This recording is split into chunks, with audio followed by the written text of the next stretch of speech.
session 3 of the ACCP Virtual Intersessionary 2020. And I must also say thanks for those of you joining us via Zoom, via the World Wide Web, or via Facebook. We do appreciate your support for ACCP and law enforcement throughout the region and internationally. I would now go into session 3, and session 3 is leveraging the use of technology during COVID-19. Ansel Charles, and you have 20 minutes to make your presentation. Thank you. Thank you, sir, and good morning to all commissioners and participants of this meeting, and as well to those joining us via our streaming platforms. As Commissioner Foster did indicate, my session this morning would be leveraging the use of technology in COVID-19. Just to give you a background, my name is Anselm Charles, and I am the ICT manager for CARICOM Impacts, with oversight for the regional security systems as well as our cybersecurity and cybercrime activities. So for the next couple of minutes, we're going to talk about, how can we use technology as it relates, to our new normal. As we all know, COVID-19 has shifted the way we go about our daily lives, and there are some challenges as it relates to security and work in general. And what we're going to do is look at some of the technologies at a very high level that can assist in making our operations more efficient and ensuring that we keep our officers and staff safe as well as the general public. So according to the World Economic Forum, COVID-19 will leave lasting impacts on life as we know it. The World Economic Forum conducted a survey of senior risk analysts and asked them to rank the most likely risks over the next 18 months.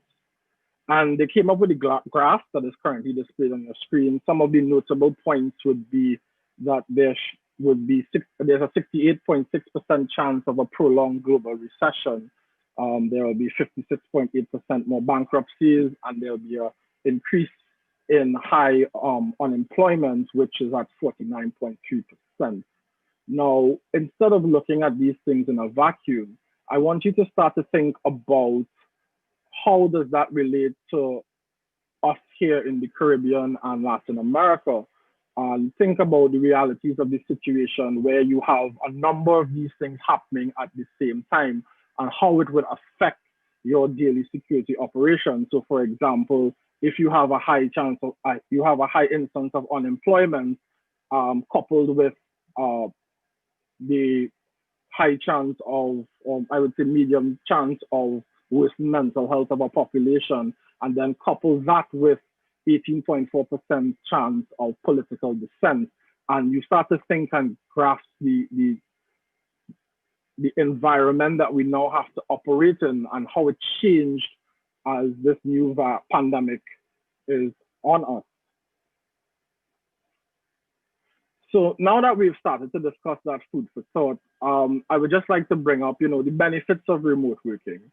So Buffer in their State of Remote report indicated that 52% of all surveyed workers, one of the benefits for them would be the flexible schedule. They can now have a work-life balance. And that was followed by the 26% of working from any location. And at least 98% of them would like to work remotely for some time in the rest of their careers.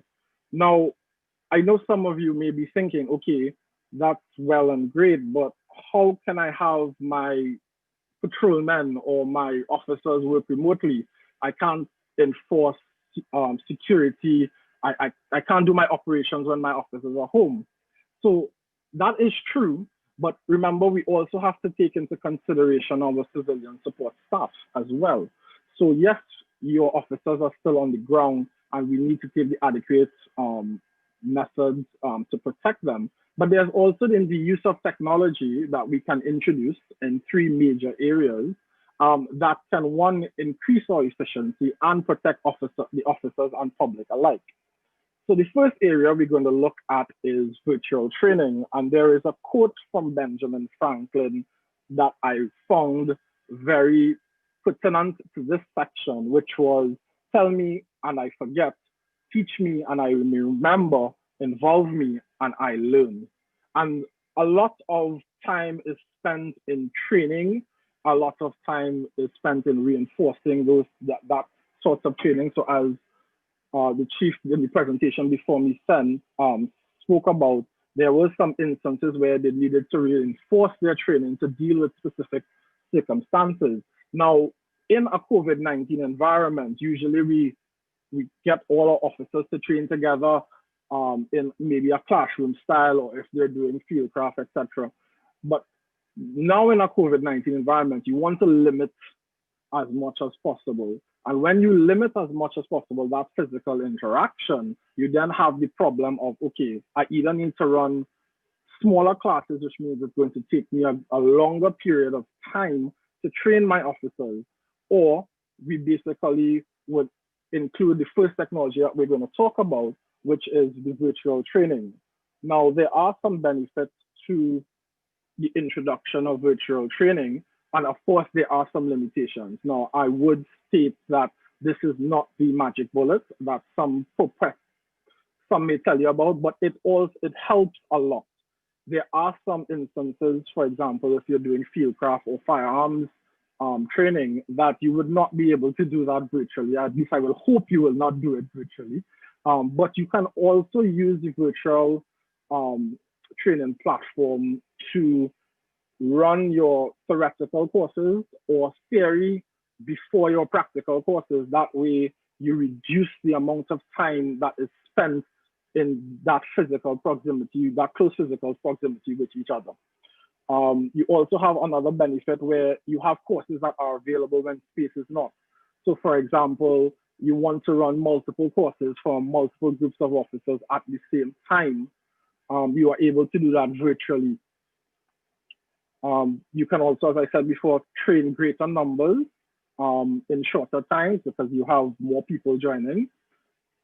And you can also have the ability to create a training library that officers can then now access on their own time or on specific times to, review what they may have done, or even go through self-study or self-paced courses and they can be designed in such a way that you can have exams, you can view their progress and those kind of things. And lastly, you have access to resources that are not based in your country.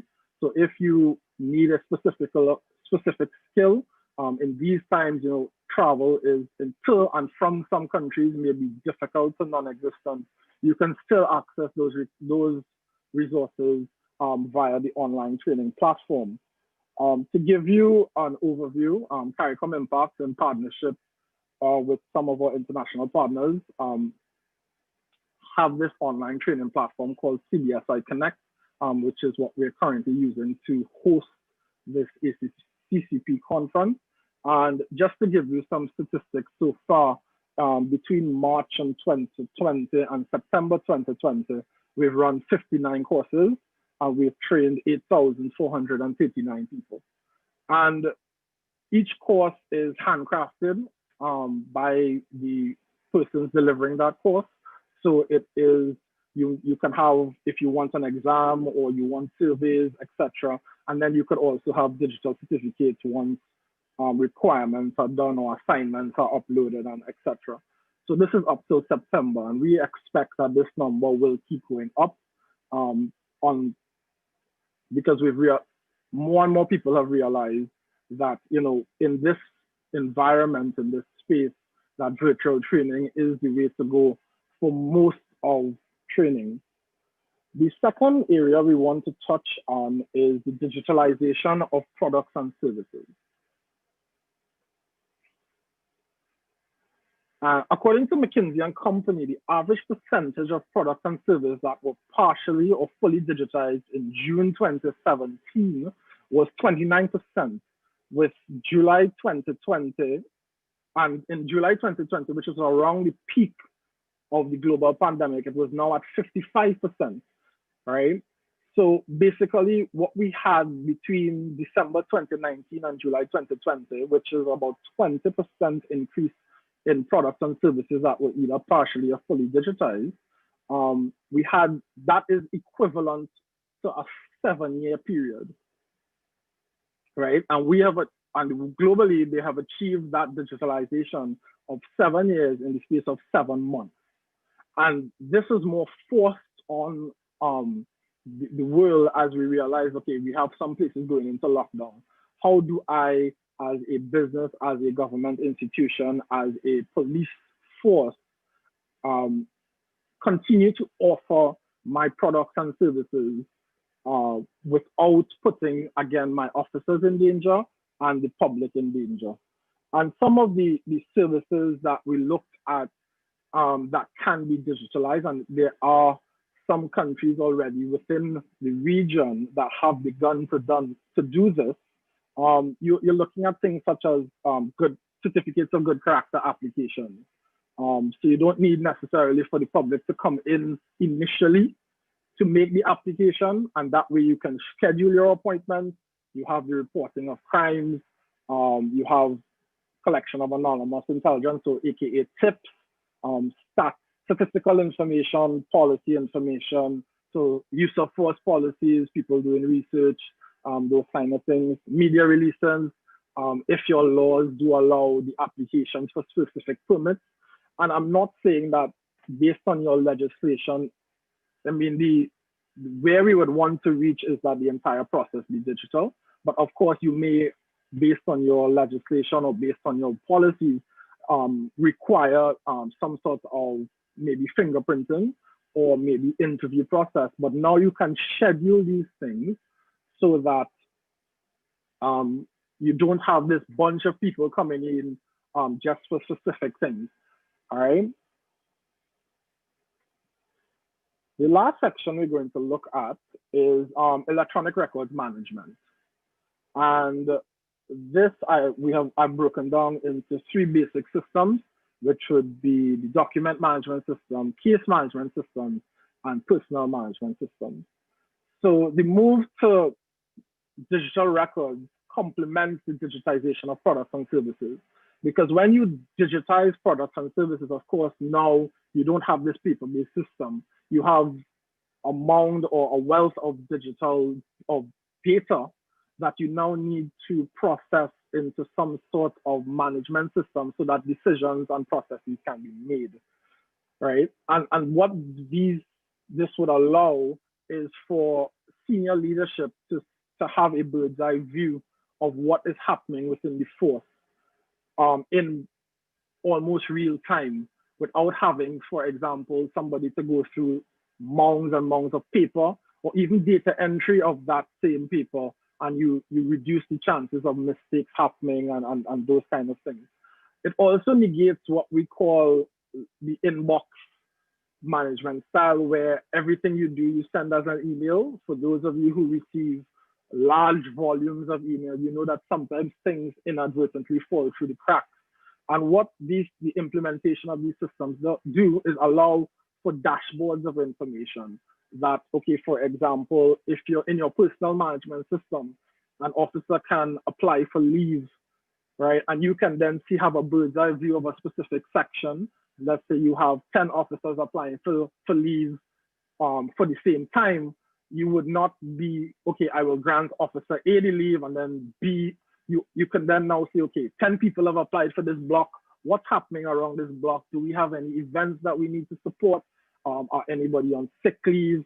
Those kind of things. And these systems allow for that quick decision-making process that will allow us to assist, 1, and 2, manage our resources efficiently and effectively so that we serve the public and those types of activities. You can also, if your legislation allows, incorporate things like e-signatures. All right. Again, this is based on legislation, the acceptance of e-signatures as valid signatures, so that documents can be signed easily. You have a record of who signed it, when they signed it, and it would be a little harder to do forging and that sort of thing. So this is my quick presentation. What I'm going to do now is just open the floor for any sort of type of discussion. I would also make mention, if I would go back to this slide, there is a project that the agency is currently undertaking with some member countries, and we are looking to extend that as well, which in partnership with UNDP would be to bring some sort of digitization to and records management to police. So that is a project that is now being started, and it's targeted to, in the first instance, a specific set of countries, and then we will expand in phase 2 of that project. So I will now open the floor for any questions, any comments. I know I had 20 minutes and we are behind, so let me open the floor if you have any questions, any comments, and then before I hand it back over to Commissioner Foster.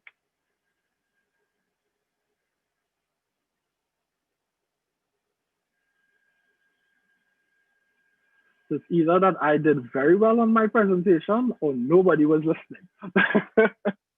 All right.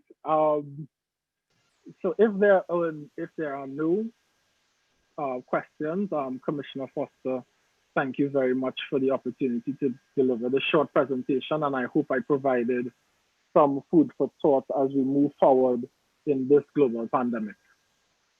Mr. Charles, thank you very much for your presentation, and as you say, it was explicit, and as you consider your management system, document management system, case file management system, maybe you could consider a very small country, Montserrat, and add us to your pilot project, which will make it easier to assess because it's very small, and you know the rest of it. So thank you very much again for your presentation, and continued support from you and the CARICOM team. We wish you all the best. We will now have another insert from our sponsors before we go on to the next item for today. The good news, there's a lot of digital evidence. The bad news, there's a lot of digital evidence, and it's constantly evolving and expanding. That's why we built a platform to help you handle it all. You need to partner with the most trusted name in digital intelligence and ensure that everyone in your organization can take maximum advantage of digital data. This is your ecosystem. This is the platform for it. Simplified access, secure management, rapid analysis. In today's digital world, the path to building rock-solid cases begins with accessing the most digital evidence, analyzing all the data sources and types uncovered in an investigation, and then managing and securing it. But that's not enough. You need tools to make sense of it all and leave no digital stone unturned. Cellebrite Pathfinder is the cornerstone to any digital intelligence platform, helping you sift through data, collaborate across departments, and map the entire journey for suspects, victims, and everyone connected to the case.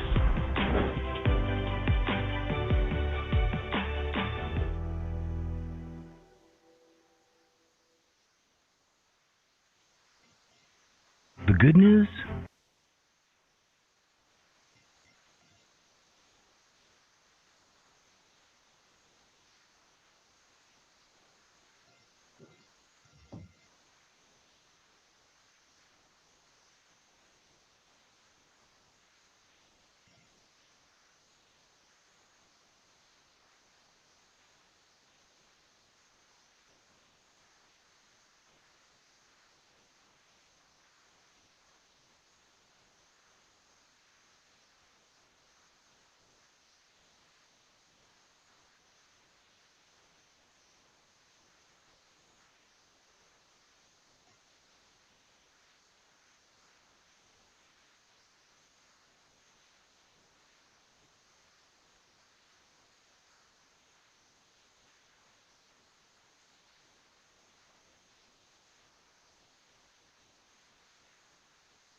Good day. Welcome back to this live streaming of the ACCP Intersessionary Meeting 2020.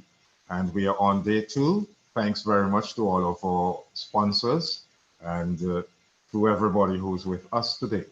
We have a session. The next session is a presentation and discussion on domestic violence during a pandemic. And we, as a law enforcement organization, have seen an increase in matters relating to domestic violence, issues surrounding the vulnerable during this time of the pandemic. So I think our presenter, Roberta Clark from Trinidad and Tobago Coalition Against Domestic Violence, will give us an insight as to how best we could manage this situation. Roberta Clark, the floor is yours. Thank you very much, Commissioner, and good morning. I think we're still in the morning session. Good morning to Commissioners of Police from around the region, to the other distinguished guests and persons who are passionately keen on social justice and equality and effective governance in the region. Actually, I am representing in this event. Was seen at this time and they were not seen at that time. I think that there's somebody else's mic open. Thank you. Gordon Barr, can you mute your mic, please? And you have 20 minutes, ma'am. Yes, I am representing, in fact, UN Women here. Today, I'm right now the officer in charge for the UN Women Regional Office for East and Southern Africa. But of course, in the past, I've had a long relationship with the Caribbean, UN Women Caribbean Office. And in that relationship, Commissioners, you all will recall that UN Women and the ACCP had a memorandum of understanding, and we worked quite closely together on improving policing of sexual offenses. So that's just a bit of the background. I want to thank Ms. Marcia Manning for inviting my participation here today. I do have a PowerPoint. I'm not sure who's going to show it. Is it me or you, Ms. Manning?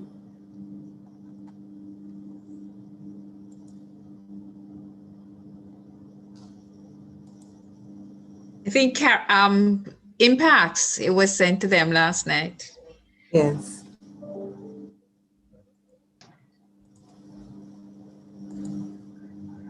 No, the wrong one. No, that's the wrong one, Joycelyn. The last one that we sent last night. That's a new one. Remember, I spoke to you.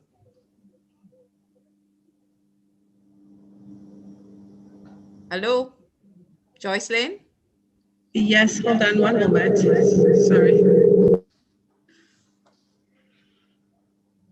So whilst that is being set up, I'll just continue my presentation to say that, as you've already mentioned, Commissioner, that we know all over the world, not just here in the Caribbean, incidents of domestic violence or reports of domestic violence have increased. And already in the Caribbean, we have very high incidents and prevalence of domestic violence. Just recently, over the last 2 or 3 years, we finally got some baseline data on prevalence of domestic violence or intimate partner violence in the Caribbean from 5 or 6 countries. And I do want to show that PowerPoint. Maybe I should just share mine. Maybe I can just share my slide, Ms. Manning. Yes, Ms. Clark. Okay, so I'm going to do that, and I'm going to press it from current slide. Okay, so can you all see it? Yes?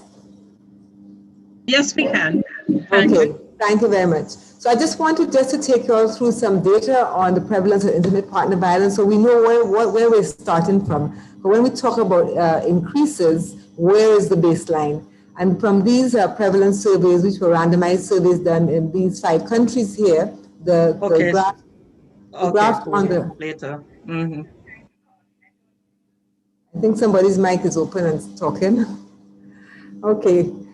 The graph on the left is the prevalence of intimate partner violence, and you will see that the Guyana, 38% of the women who were surveyed indicated that they had experienced some form of domestic violence in the context of their partnerships in their lifetime, and that is physical, sexual, emotional, financial abuse. So that's quite high. That's more than, that's nearly 1 in every 4 women in Guyana has experienced some form of intimate partner violence. But the figures are all pretty high, 30% in Trinidad and Tobago, 32% in Suriname, 28% in Jamaica, and 29%. So that's one set of figures. The other set of alarming figures in the context of violence that happens in the context of the home usually is the data that we have here on child sexual abuse. So again, from those prevalent surveys that were undertaken by UN Women in collaboration with other agencies, we can see for Grenada, for Jamaica, for Trinidad and Tobago, 19%, almost 20% of the women in those surveys experienced child sexual abuse. That's very high. That's 1 in 5. If we look at our Zoom screen now, 1 in 5 women here would have had experienced some form of child sexual abuse. And that generally has happened in the context of the home. So we do know that domestic violence is a huge issue. I've heard it said in other parts of the world that domestic violence is in fact the most prevalent form of violence, of all types of violence. And I think that perhaps that seems to be true looking at this data. As I said, these surveys were done between 2018 and 2019. So the next slide, so that's on domestic violence side, to give a sense of how violent the Caribbean can be for women. That those surveys also looked at lifetime prevalence of non-partner sexual violence. So violence that is happening in the context of communities, perpetrated by someone who's not connected in a familial way to the victim. And you can see quite high in Grenada, 23% of women have experienced some form of sexual violence by a non-partner. Similarly, in Jamaica, and the others are quite high. So not only do we have high incidence of domestic violence, we also have high incidence of sexual offenses. And in fact, I think that's what the UN ODC has been telling us for quite a while in their criminalization surveys. So to say that we're already in the context of high vulnerability and high exposure to several forms of gender-based violence. I just wanted to, because I think a big part of improving the policing is improving the understanding of the dynamics, the causes, as well as the consequences of intimate or domestic violence, intimate partner or domestic violence. So those surveys that were done, those prevalence surveys also tried to extract from the participants who were involved in the surveys how they understood the motivation for the abuse or the causes for the abuse or what catalyzed or triggered incidents of abuse. And this is an example from Grenada where the partner is controlling, wants to determine where a partner is controlling in the sense of wanting to determine what women do or don't do, where they go, where they don't go, control their finances, generally controlling all facets of their life. That partner is also more likely to be abusive. And we do know that this kind of controlling is very much connected to some notions of masculinity, this whole notion that man is the head of the household and makes the decisions and is controlled. That person who is bought into that value system is also more likely to be abusive. Where the partner has had an extramarital relationship, that partner is also more likely to be abusive. Where in Guyana, which is an interesting one, where the woman is the main source of income and men feel threatened because they consider that they're not fulfilling their role, they're also more likely to be violent. What we see in most countries that when women are pregnant, oddly enough, they're also more vulnerable to being abused. So that's Guyana risk factors, just understanding what are some of the social and cultural dynamics behind domestic violence. Similarly, if I go down, Jamaica, it's more or less similar. Frequent quarreling, where you have alcohol abuse and alcohol or substance abuse, there's also a greater likelihood of perpetration of violence against a partner. And then, interestingly, for Jamaica, what the survey found that women who themselves were exposed to emotional abuse as children, in other words, their self-esteem is not healthy, they lack self-confidence, they may be intimidated, they may be submissive, they are also more vulnerable to be exposed to domestic violence in the context of their partnerships. So that's for Jamaica. More or less Suriname, they're all quite similar things, but this one here, women cannot speak freely to family. That's also about controlling partners who are controlling.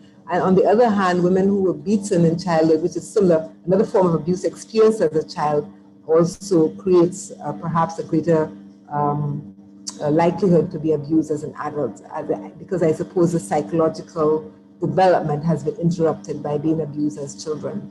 So similarly in Trinidad. And these slides can be shared if you want them. And actually they're also provided to me by UN Women, so I need to acknowledge that. And overall, so the top 5 risk factors per country associated with lifetime physical abuse are where you have someone who's controlling, a partner who's controlling, that partner is likely to be perpetrating some form of domestic violence. Where there's frequent quarreling or acrimony or discord amongst a couple, there's also a higher likelihood of perpetration of abuse. We hear when women's education level, oddly enough, is higher than men's, then it's also about this question of men feeling undermined or their masculinity feeling threatened. When women are exposed to some form of harm as children, they are also more likely than to be also exposed to harm as adults.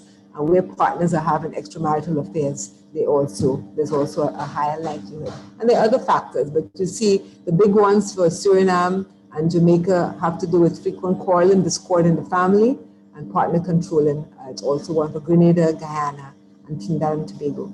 So just that is some background on the triggers of violence, but we also have to understand that the triggers of domestic violence are different from the root causes, because men who are controlling otherwise, who are quarreling with other people outside of their home, who, they don't use violence against any other person in their life. So there's something that is very particular to the relationship in the home that creates sort of releases the potential to perpetrate harm against someone. And in the context of how we understand sociologically domestic violence, it is that it is connected to unequal gender relations between women and men. So violence is an expression of power and control, and that I think has been borne out over and over in several surveys. And it is really important that police understand that as they approach both perpetrators and victim survivors in execution of their police powers and their police duties. So in relation to the COVID, we start off already with a vulnerability. And the Latin root of the word vulnerability is the pre-existence of an injury. That's the root of vulnerability. So already we start off with many women and girls living in households where they are not safe, and the stresses of COVID exacerbate or trigger further possibilities of abuse.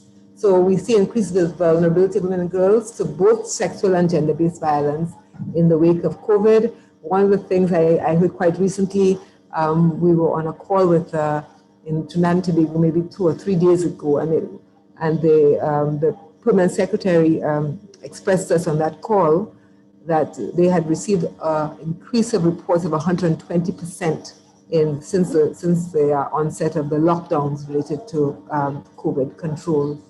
Now, we know that there's an increase, and we do have some prevalent surveys, but the truth is we don't really have the true dimensions of incidence or prevalence, because so much, or I should say more incidents, because so much of domestic violence we know is not reported for any number of reasons. Maybe people are far away from police stations. Maybe they go to police stations and they are put off because the reception is not what they expect. Maybe they're just afraid to report. Maybe they went. So I mean, maybe their families are intimidating them. Maybe in fact, not maybe. Generally, all those things are happening. They feel stigmatized. They feel ashamed. They feel embarrassed. All of these are factors which inhibit reporting. So we do know that for any figure we have in reporting that there's a great likelihood that there are many others who are experiencing violence, but they're not coming forward. So a recent study done by the UNFPA predicted in the context of COVID a 20% increase of domestic violence cases in countries where there was over a 3-month lockdown. So the longer in duration the lockdown, I suppose, the higher the levels of stress, because lockdown is also connected to economic dislocation, to isolation, to stresses within the household, to discord. We also see they predict a 20% increase. And if we think about that for the Caribbean, we will have a sense of how widespread this experience of harm is in the region. So generally speaking too, we also want to think about intersectionality, that whilst there's a general vulnerability, some are more vulnerable than others. So the learning from other kinds of pandemics, so for example, from Ebola in Africa, is that pandemics intensify other forms of violence and discrimination. And so you see, we have some data here, evidence across countries show that women with disabilities are twice as likely to experience violence at the hands of partners or family members than women who are not disabled, and up to 10 times more likely to suffer from sexual violence. And just as an aside, it's because of data like this that in the recent domestic violence law reform that was undertaken in Trinidad and Tobago, that there's now a new provision, and I really urge the rest of the region to consider it, a new provision for mandatory reporting, not just around violence against children, but violence against adults who are in certain areas, who are in certain relationships of dependence, either dependence because of infirmity or age or disability. So, we do have to increase the protection of the most vulnerable in our societies. So, something to think about, even if, especially if you're working at community level as police officers, to know who in your communities are people living with disabilities. Would police want to make a special check or have a routine of checking in on households, in sort of a community policing framework? How do we check in on persons who may be vulnerable to harm but are not able to themselves come out to report? I think that's something we have to think about seriously. And then thinking about the intersectional vulnerability with schools out and closed and girls who are out of school. They're seen in other parts of the world, dramatic increases actually in early and forced marriages, increases in teenage pregnancies and unwanted pregnancies, HIV infections, and community sexual assaults, but also sort of the increase in sort of transactional sexual relationships, which are deeply problematic and exploitative of young girls in the context of economic dislocation. And finally, on this slide, I wanted to talk about the disruption of essential services. So for the police, and we'll come back to it, you yourselves will be able to speak to how your policing has changed in COVID, because there are other things that you have to be regulating and checking in on and policing. And so you are having perhaps your routine policing has been disrupted, and there's some distraction away of resources from looking at domestic violence. I'm not sure. That's a question I'm asking you. So we want to ask the question of why is there increased risk for gender-based violence in the context of pandemics? And this is what the research is telling us. Isolation is a very big part. When you have mobility restriction and you're stuck in the house, you're isolated, you can't go out, you can't even report to the police, you can't perhaps go to your family, you can't, the alert may not be there for you. So isolation is one of the fact patterns that explains increased vulnerability. Unemployment, economic and livelihood impacts on the poorest women and girls also increases their dependence within the home and may have a big silencing effect on their ability to report. They're seeing an equal distribution of care and domestic work as also a fact pattern in increased incidence of domestic violence against women in particular. So women are at home now, some of them may be working from home remotely, but then they also have to do the care in the house. They're still cooking, all the traditional gender roles are still being expressed in the household. They're taking care of children, they're even homeschooling, so they're doing the triple burden, and that itself has been analyzed to be part of the environment or the context within which they're also more likely to be abused. So I think also staying at home has boosted the use of drugs, alcohol, and therefore aggressive behavior. I don't know if you all are seeing that as police across the Caribbean, but that's what some of the international research is saying. And of course, victims staying in the same place as the perpetrator. Not only are they isolated, but they're living with the perpetrator and there's nowhere to go. The perpetrator is also not leaving the house. And the perpetrator may be using drugs or, themselves stressed out and expressive in a violent way in the context of unequal gender relations. So to say that these are triggers, but you have to put them together with the deeply rooted causes of domestic violence, as I've said before, unequal power relations, harmful social norms, particularly around masculinity. What is it to be a real man? In the Caribbean, we have so much baggage, so much cultural baggage around that is deeply harmful, not only to women, but deeply harmful to men. So we are seeing sort of an increased vulnerability and increased incidents, but that is happening at the same time, as I said before, we're having a disruption in services. So shelters, we know, across the Caribbean are struggling to stay open. Shelters, for the most part, are run by non-governmental organizations who themselves have to do fundraising continuously to stay open. So there's increased demand on the shelters, but they're not able to do the fundraising because of mobility restrictions. They can't have their usual fundraisers. So shelters are really under pressure, and some of them have to close down or partially close down. So something for us to be thinking about. Of course, during lockdown, victims cannot attend police stations, so they have a reduced ability to seek help because of mobility. Some countries, at sometimes, they're even curfews. So if you're in the curfew moment, you can't leave. It's difficult to go there. I heard of a case recently in one of the countries where the woman went, she got to the police station in her nightie, in her pajamas. And the police officer asked her, "Why are you here in your nightie?"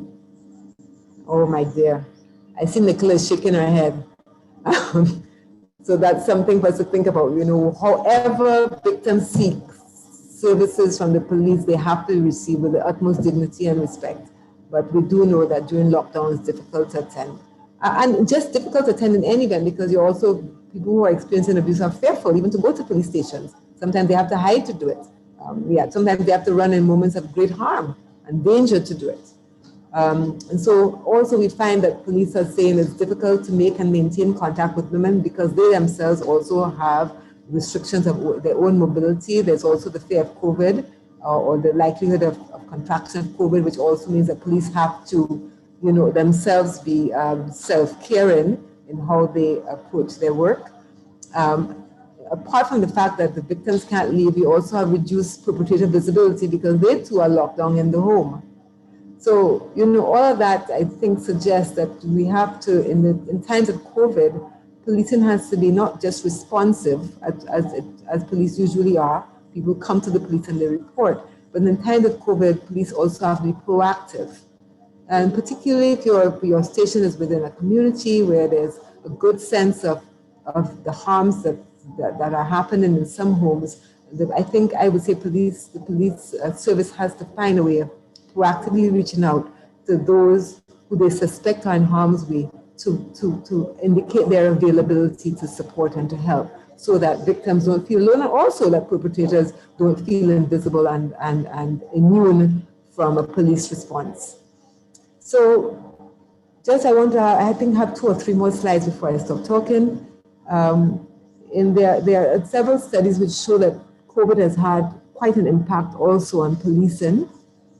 Safety measures introduced during investigations are found to result in more challenging procedures, so it's not as easy to investigate because of the safety measures. Law enforcement officers need more preparation to intervene in a confined manner, particularly where you have a lot of COVID spread, where you have community spread of COVID. So the police themselves have to be prepared in a different way to make their interventions in the context of domestic violence. And domestic isolation affects the amount of evidence available to the law enforcement authorities in investigating the crime.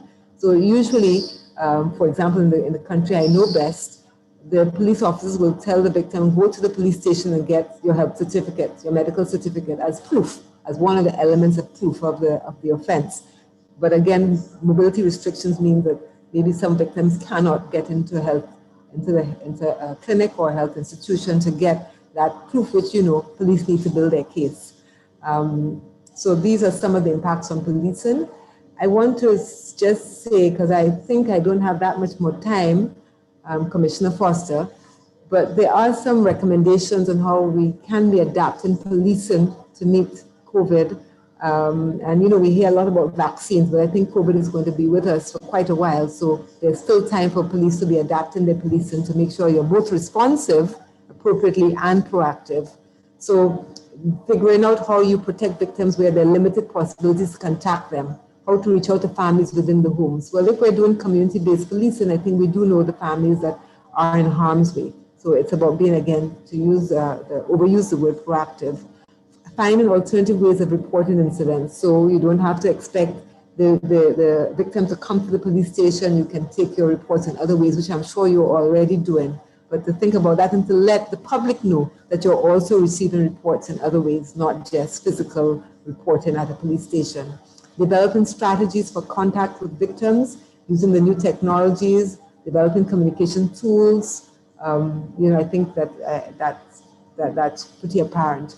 And then how do you carry out a domestic violence investigation during a lockdown if the perpetrator is living together with the victim? I think that you have quite a lot of experience in that, but I think it'd be important to sort of document it and have it structured so that it could be a uniform practice across all police stations.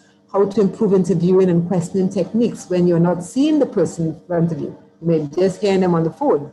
So what kind of interviewing technique would have to change when you're doing that kind of taking in of reports, but also that kind of investigation?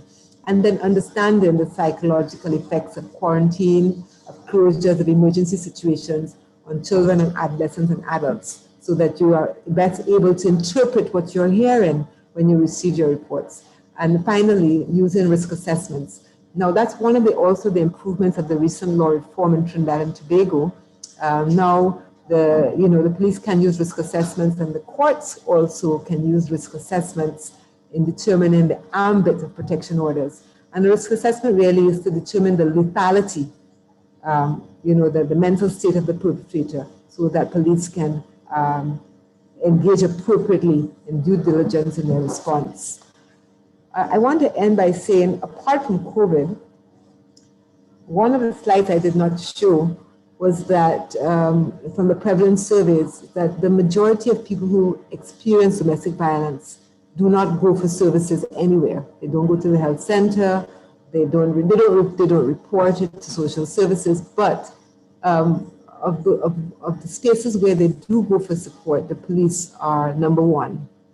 And so I think the policing is so critical in secondary prevention to prevent a recurrence of abuse, and also to address the impunity that is so characteristic of domestic violence. And so ending here, I want to say, when the Domestic Violence Acts were passed, they were passed to give victims another recourse to get the protection order. They were not passed to replace the criminal law or the criminal processes, or to replace the police powers and police duties. And so what we're seeing all across the region is more or less an under-policing of domestic violence, particularly, of course, physical violence and sexual violence, which are criminal offenses.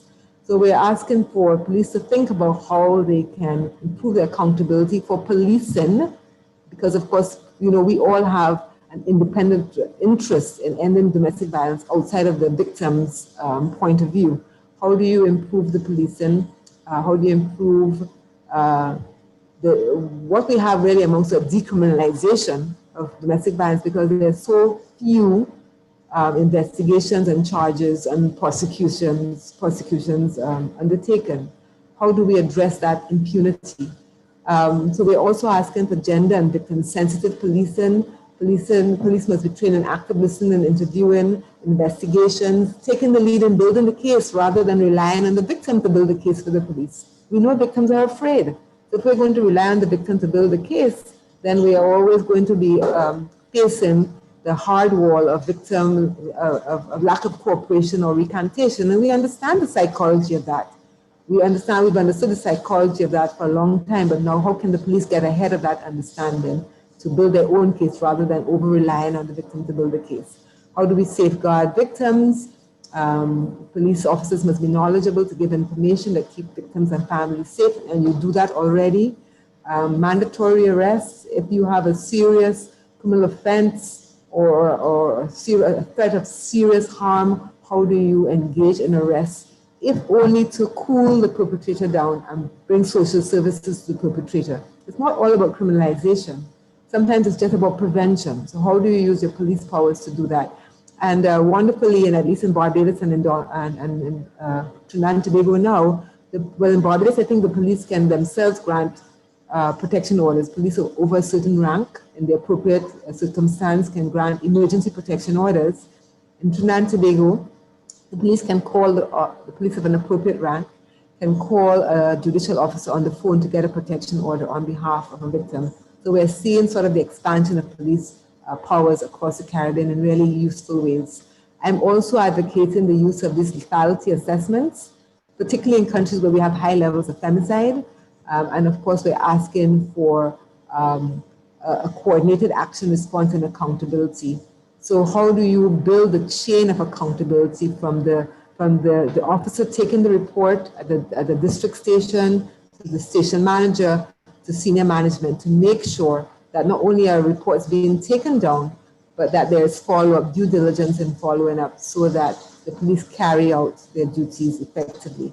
I want to end by saying we've seen a tremendous improvement all across the region in policing domestic violence from 25 years ago. And I think it is because of the commitment of institutions like the ACCP. In many countries now, or several countries, we have domestic violence police units or gender-based units or sexual offense units within police forces. And I think this is really great progress. And I want to congratulate the commissioners of police and the ACCP on this progress. And I just want to leave this as messaging, which comes from the Dorset Police in the UK. So this is the kind of messaging that, you know, police stations can consider in appropriate language that's culturally sensitive. But let's persons who are especially affected by domestic violence know that they are not alone, and the police are there to respond and to prevent recurrence of violence. Thank you very much. Thank you very much. Are there any questions for Ms.? Yes, Mr. Foster, may I through you, Mr. Chair? Go right ahead. Right, Ms. Clark, Dan Bartley here, Jamaica. How do you find the disaggregation of data in order to feed your coordinated action, response, and accountability framework? Because I know that when it comes to domestic violence, in light of the fact that the reports do not come under a specific, under the Domestic Violence Act specifically, but come under several pieces of legislation, how then would you propose to disaggregate the data in order that we can develop this framework, this accountability framework?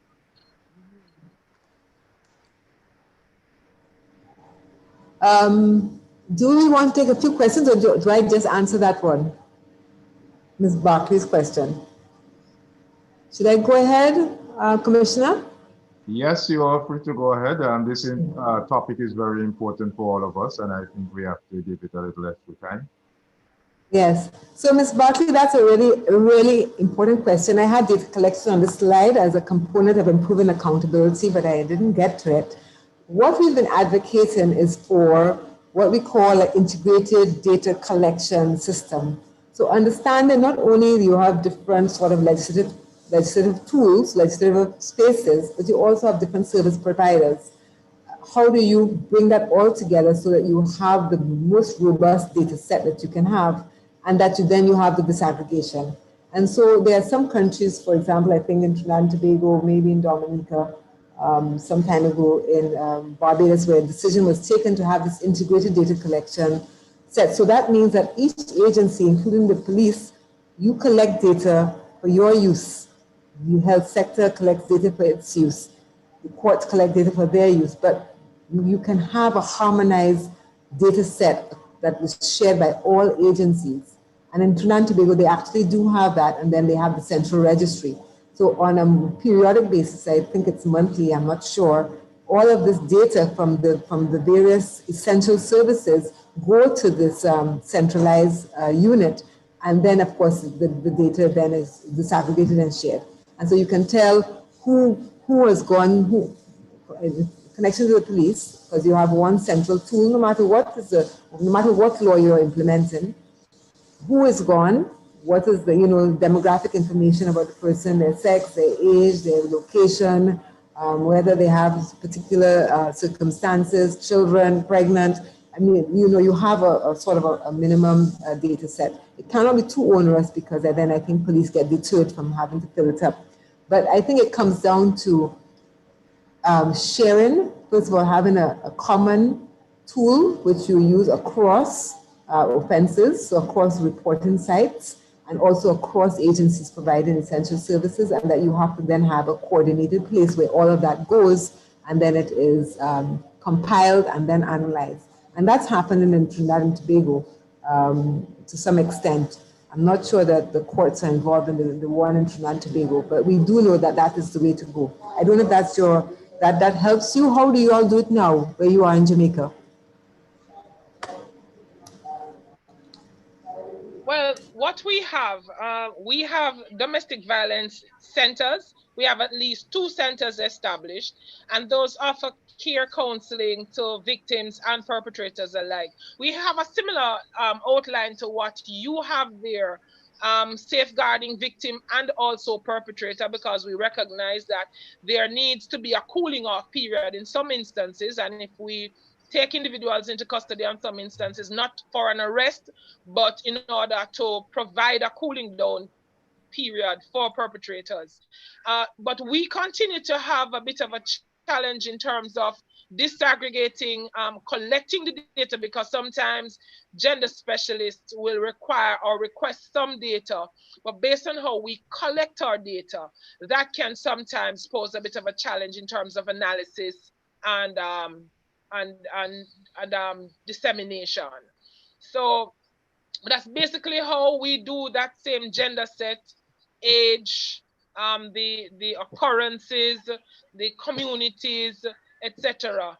But one of the challenge though is collating, having that central point, that central registry, which I think will come under our statistical unit to treat with it. But the idea of incorporating other entities in the central registry is key to providing accurate data.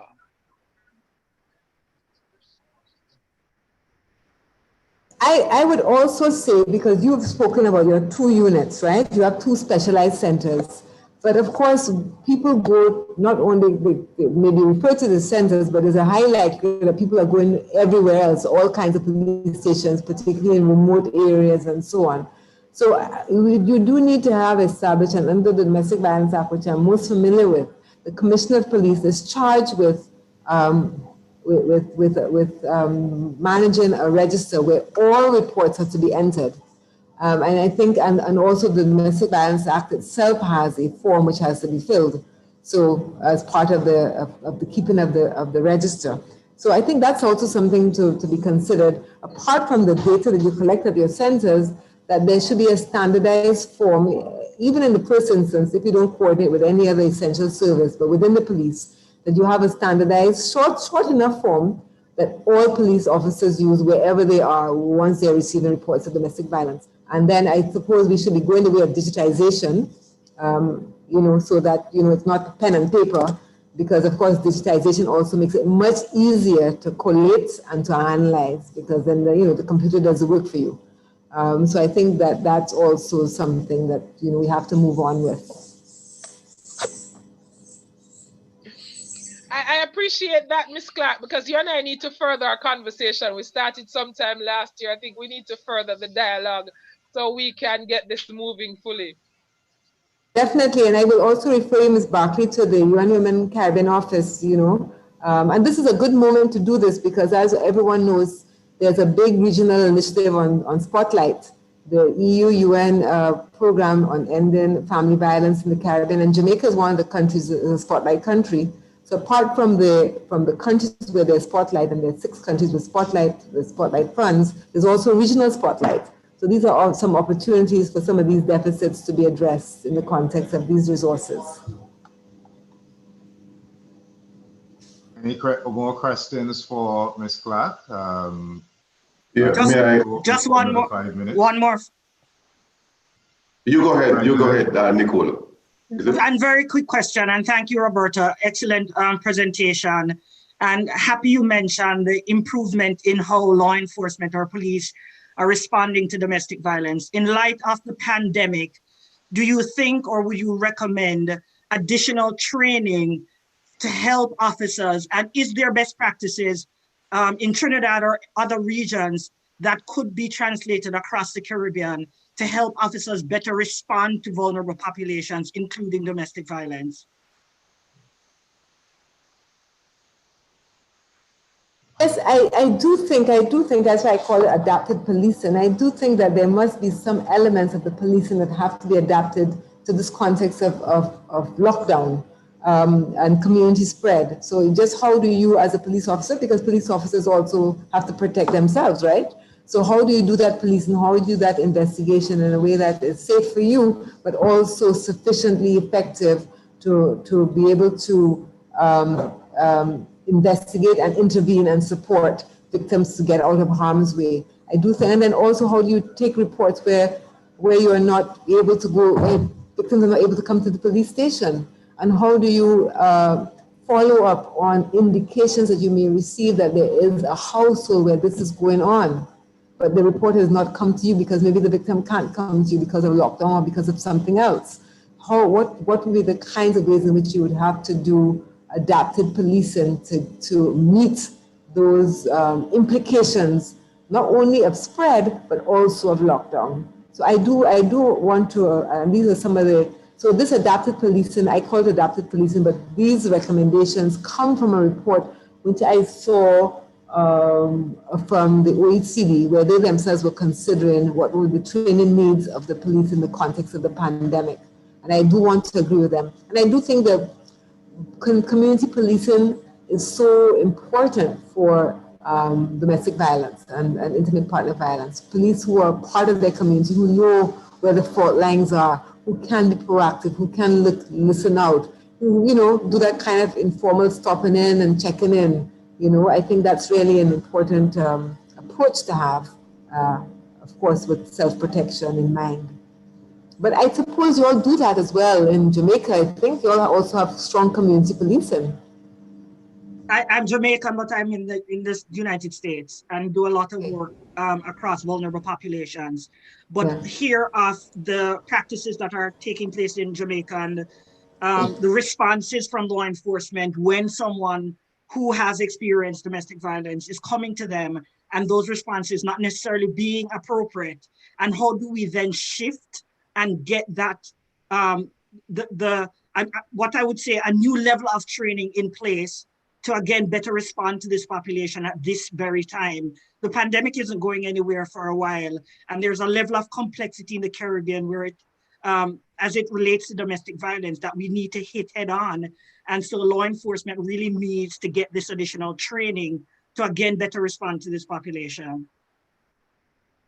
You see, small societies, there's real benefits to being in a small society, but there are also negatives. So one of the things that we found out years ago when we were looking at how domestic violence acts are being implemented in 5 countries in the Eastern Caribbean is that the police themselves sometimes feel quite compromised because you're living in a small community, you know the perpetrator or the perpetrator's family to you, or you're in a small, how do you exercise your policing function? Police themselves say they feel so compromised by just the small size and the ramifications of doing rigorous policing in small communities because they themselves, can feel some of the resistance and the pushback.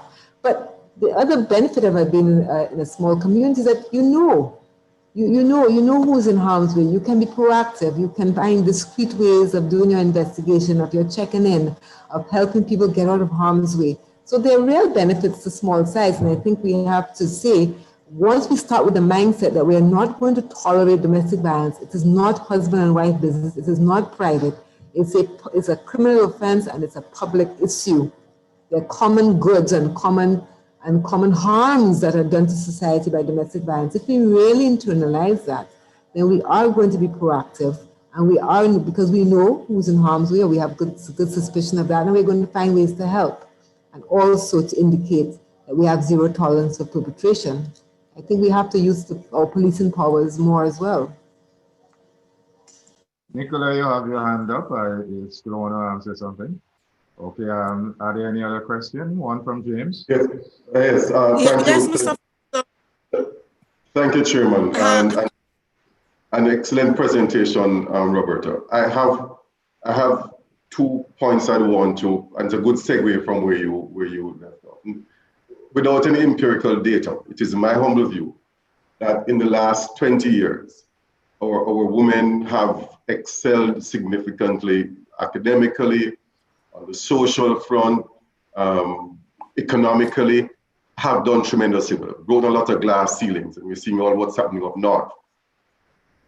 Has there been any commensurate data with domestic abuse 20 years hither to this elevation, this advancement in the place that our women have taken on the stage? 20 years later, have there been any comparative data to what domestic violence would be then and would be now? And if so, if the data supports the fact that the academic and social empowerment and economic empowerment have moved the threshold of violence downwards towards a woman in the last 20 years, would this be a point of interest, a point of focus to sensitize, to educate our young girls in our primary and secondary schools that the avenue of escape in an era and a culture of toxic masculinity is through education and empowerment at that level, and starting to grow that and culture that as a part of the new norm for our women. And the second, and this is for the long term, the short term, yes, I'm in total agreement with the training of law enforcement, the empowerment of our women in wanting to go forward, cultivating avenues to make it easy for them to make these reports, creating the environment of comfort to make these reports. So short term, that's the quick fix. And that's quick fix for an existing problem.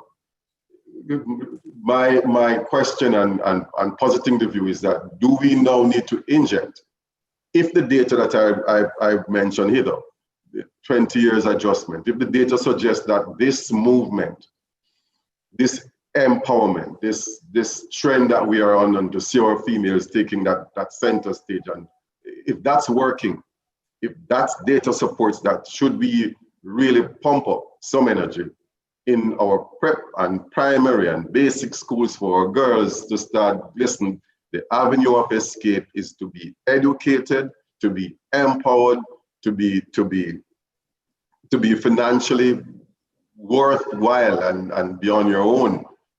Is that the avenue of escape? And I raised this with, as I said, with all the data you may guide me from your research and expertise.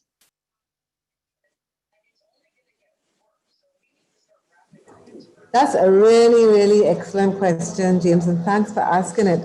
I would say, first of all, we don't really have reliable data from, I mean, these prevalence studies have been sort of like the first that are done in a very fairly scientific way. The ones I've just presented, done by UN Women and IADB and I think also CDB.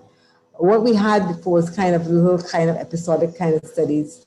So I don't know the answer to that, but what surprised me, because starting from your premise, I think I had that premise that you had, which is that education and sort of economic independence would decrease the likelihood of being a victim. What in some of these countries they found, in fact, that the education differential, where women were more educated and perhaps also working and economically independent, was also part, sort of correlated to increased use of abuse, because it is a relational thing, right? Where men are brought up to, you know, and there's lots of cultural traditions in this region and all over the world, that men are to be in charge, they are to be in control, they are to be the providers. That's the norm. Whether it's normal is another thing, because so many of our men, of course, also too are suffering poverty like the women, but the expectation is that they will be the provider.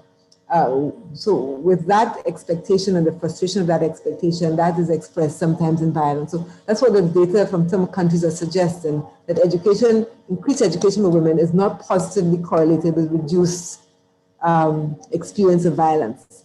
Of course, it's like I've proven a counterfactual because we actually don't really know, because we don't have a data set from before, but this provides us a good baseline to continue with. But I think what I would say, and I thought where you were going with it, is that apart from doing the policing that will prevent recurrence, what do we need to do for prevention?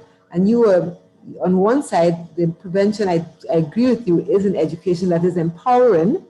Now, we have another problem in the Caribbean, that we have an education system that has not been reformed. We see the colonial education system and we continue with it.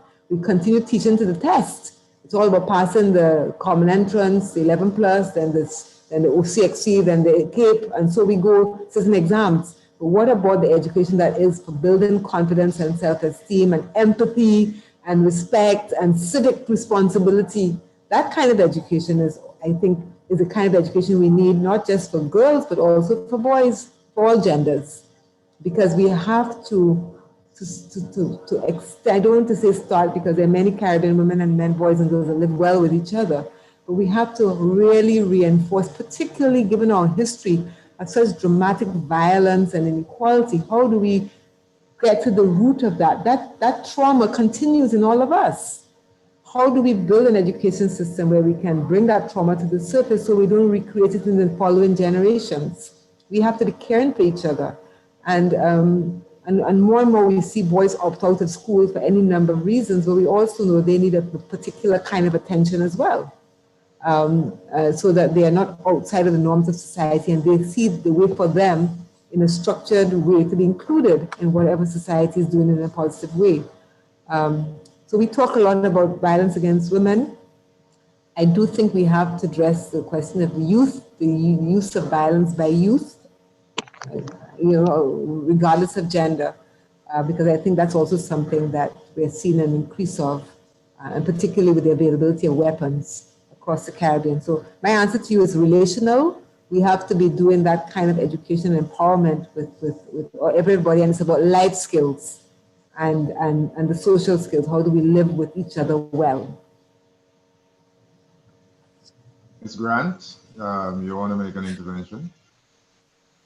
Yeah, thank you, Mr. Foster. Good morning, everybody. I'm Novelet Grant, retired Deputy Commissioner of Police, and I have been engaged in domestic violence intervention, education, and training across the region for over 20 years. I've met Roberta sometime in the past, but I doubt if she would remember me. Excellent presentation, and I love the discussion. I just want to go back to the question that Nicola raised about training.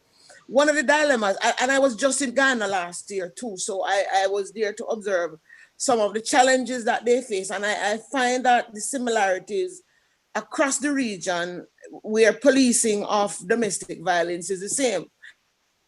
We start off with a perspective for many years now that we have stuck to, as if criminal legal remedies are the only remedies to prevent domestic violence, when in fact that is a fallacy.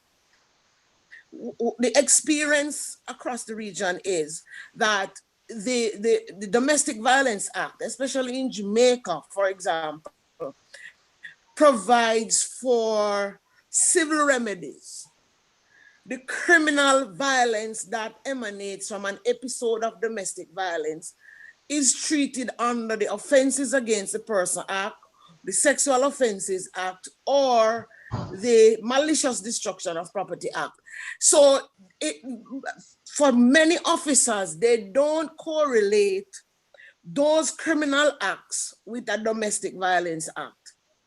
And it goes to the heart of what Diane was saying, which is something that I had been advocating for many years, that the way we appreciate and record these incidents has to clearly show when it is intimate partner violence and when it is family violence, as opposed to when it is stranger violence.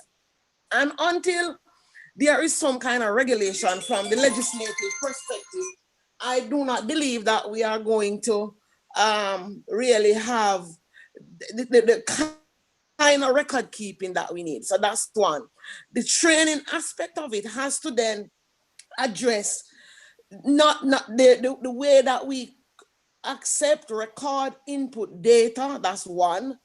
The way that we respond to victims and perpetrators, including those that are police involved. And you answered some of that, so I won't go into that. So even under normal circumstances, there are problems with how we respond. And therefore, in COVID now, it is difficult because of social distancing. I was told of a lady who went to a particular station to report her abuse or abusive situation. And the policeman is saying, stay all the way out there and speak. He now does not want her to come very close. And you and I know that reporting domestic violence requires privacy. It requires confidentiality. But the police is now worried about his risk of catching the virus. So he doesn't want her to come near. So the lady left. And it is based on my intervention that she went to the DVI care counseling facilities that we have tried to establish in Jamaica. So we have, so the pandemic is compounding on already challenging and toxic situation. So in answer to Nicola's question, it is about continuous education and training to get the police to remain on top of the game, because police organizations by nature and operation are always in a flux. Any practicing police will tell you that. And the flux will mean that your frontline responders are always turning over. So if you don't have that continuous kind of education and training, you might think you've got ahead at some point, and you are probably further back than you would recognize. And so it is that kind of awareness and understanding of the kind of support systems too that the police should be able to call on when they have a case. For example, the lack of adequate shelters. Too many times, especially in the nights when a woman turns up with children, they don't really have enough places to call to say, this person needs a bed for a night type of shelter just until daylight, so that we can then go and do our work. So it becomes overwhelming for a police officer. He's on a shift, or she is on a shift until 8 o'clock in the morning. At 8 o'clock, given all the other reports, they're just gonna walk away and leave the other person who comes on to try and take it on without any continuity. So if there was support system to call, then, and persons to really advocate for the victim, so that at least what the law enforcement is supposed to do is done, then obviously we would be getting somewhere. So there needs to be a kind of coherent and collaborative framework of responses that is, and that we don't become and or continue to be, I would say, law enforcement focused. We are too police centric in a lot of these social ills that face us. And the last point I want to make, I was at a primary school. Sorry about that, somebody's calling me. I'm doing a million other things. You might have heard my phone. Sorry about that. I was with the staff of a primary school just Tuesday of this week, talking to them about addressing how we try to enable our children who are facing adverse social conditions, including domestic violence. How do we enable them to reach their potential? What are the things that the teachers should do? Before the conversation could move anywhere, the teachers were hell-bent on me answering, even though I'm no longer serving, but can't separate too far. How do we get better responses from police officers when people go to report that they have been battered and bruised, and the police are shaming, are minimizing, and not responding? So that is one issue. And they are talking about whether it's the victims are parents or even teachers. And because of their lived reality, they recognize the challenge. The other thing too, that they are very, very aware of is that and I would say, Robert, I'm probably more aware of than some of our police officers of the fact that what they are seeing in terms of these adverse social conditions that impact the youth, their parents, and their communities, how that bubbles up into the overall violence of the communities. And, you know, so we spoke about core life skills and problem solving and all of those things. But one of the things that came out of it is the fact that there should be greater collaboration between ministries such as education and national security, because we basically have the same interest in tackling a common problem. And the reality is you can't just rely on academic training alone to get it. And that is borne out by a study that I saw coming out of Norway, where, and this is touching on James's point, where the researchers found that women who earned, well-educated women, and who earned 66% or more of household income were at least, I think, don't hold me to this, I think it's something like 7 times more likely to be abused than women who are only contributing 33%. So in all of what I'm saying is that it is a multifaceted problem and very complex that requires different focal points to be addressed at the same time. And then we have, I hope, a coherent and cohesive framework so that the kind of service that a victim can expect on one hand is clear and certain, because I haven't even begun to talk to you about what happens at the justice sector. I won't go there. That's another story. And at the same time, how do we deal with perpetrators, those who are currently perpetrating, and how do we prevent the next generation from continuing the cycle? I heard you answering some of that, so I won't touch that. But it is something that we continue to need support, and the biggest weakness in all of this is the financial support that is required to do the work that is needed. Thank you, Mr. Foster. Hope I didn't take up too much of your time. Thank you very much, Ms. Grant. Thank you very much, Ms. Clark. The topic is a very important topic, and I did not want to interject to take away from that input from anyone in this topic. It's unfortunate also that I have to cut us off at this time in relation to this topic.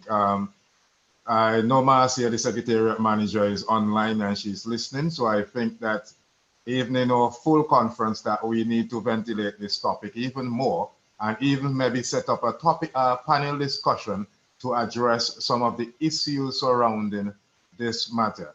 So Ms. Clark, thank you very much for a very good presentation and for keeping our attention around this time. It's a very important subject area which I would like us to continue to address, as it have impact across many sectors, and it's a joint up government approach, both from the police, social services, education, health, and many other units. So we need to address it from a holistic and a joint up government perspective, and also those non-government organizations that are involved in this domestic violence and issues surrounding vulnerable persons, so that we could address them from all levels. So thank you very much for that input, and I must have allowed you to go on with this one because it was very important at this time. So thank you very much. Have a good afternoon. Thank you. And thanks for your Thank you very much. Mr. Foster, 1 minute, just 3 seconds. I wish to apologize on behalf of the Trinidad and Tobago Police Service. I was getting some challenges with coming on the system. My name is McDonald Jacob, Deputy Commissioner of Police. Unfortunately, we are unable to make our part of the contribution in what we are doing in relation to supporting Ms. Clark and others in relation to domestic violence in Trinidad and Tobago, we have made some significant changes. However, I believe at some other time we will get the opportunity to make our contribution. Mr. Foster, thanks. Thank you very much. And we would await that presentation even in our next conference, or set up some other forum for that presentation, yes, okay, both from yourself and from Ms. Clark. And also, I think Jamaica is considering putting some input into this also. So thank you very much. And thanks, Ms. Clark. Thanks to the team. Thanks for all of the questions. And I hope we could continue to work together to reduce both the stigma and also the challenges which comes out of the COVID-19 domestic issues and all the other issues related. Thank you very much. Yeah. May we have an input from some of our sponsors before we go into the mental health presentation?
Good afternoon. I'm back with you, and thanks to each and every one of you who have stayed here with us throughout these sessions. It's been a pleasure to have you with us, and it's a very important time. And as we now go into the next session, this session deals with officers' mental health and wellness, especially during a time of COVID.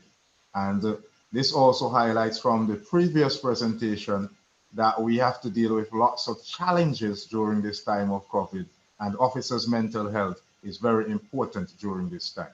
Our presenter is Dr. Dara Rampasad, and the floor is now open to you, Dara. Good afternoon, everybody. Thank you so much for having me, Commissioner Foster. And I want to start by thanking Dr. Nicola Smith-Kay. She recently got her doctorate. And I'll tell you, about 3 years ago or so, Nikki introduced me to Novelette and to Marcia Manning. And through that partnership, this is how I'm able to present here to you today. So never forget where I come from and what I stand for.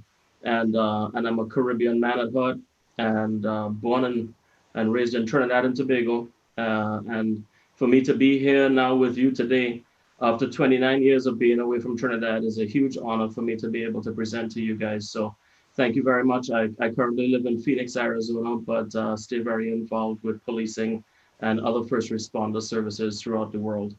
And so I'm very grateful to be here.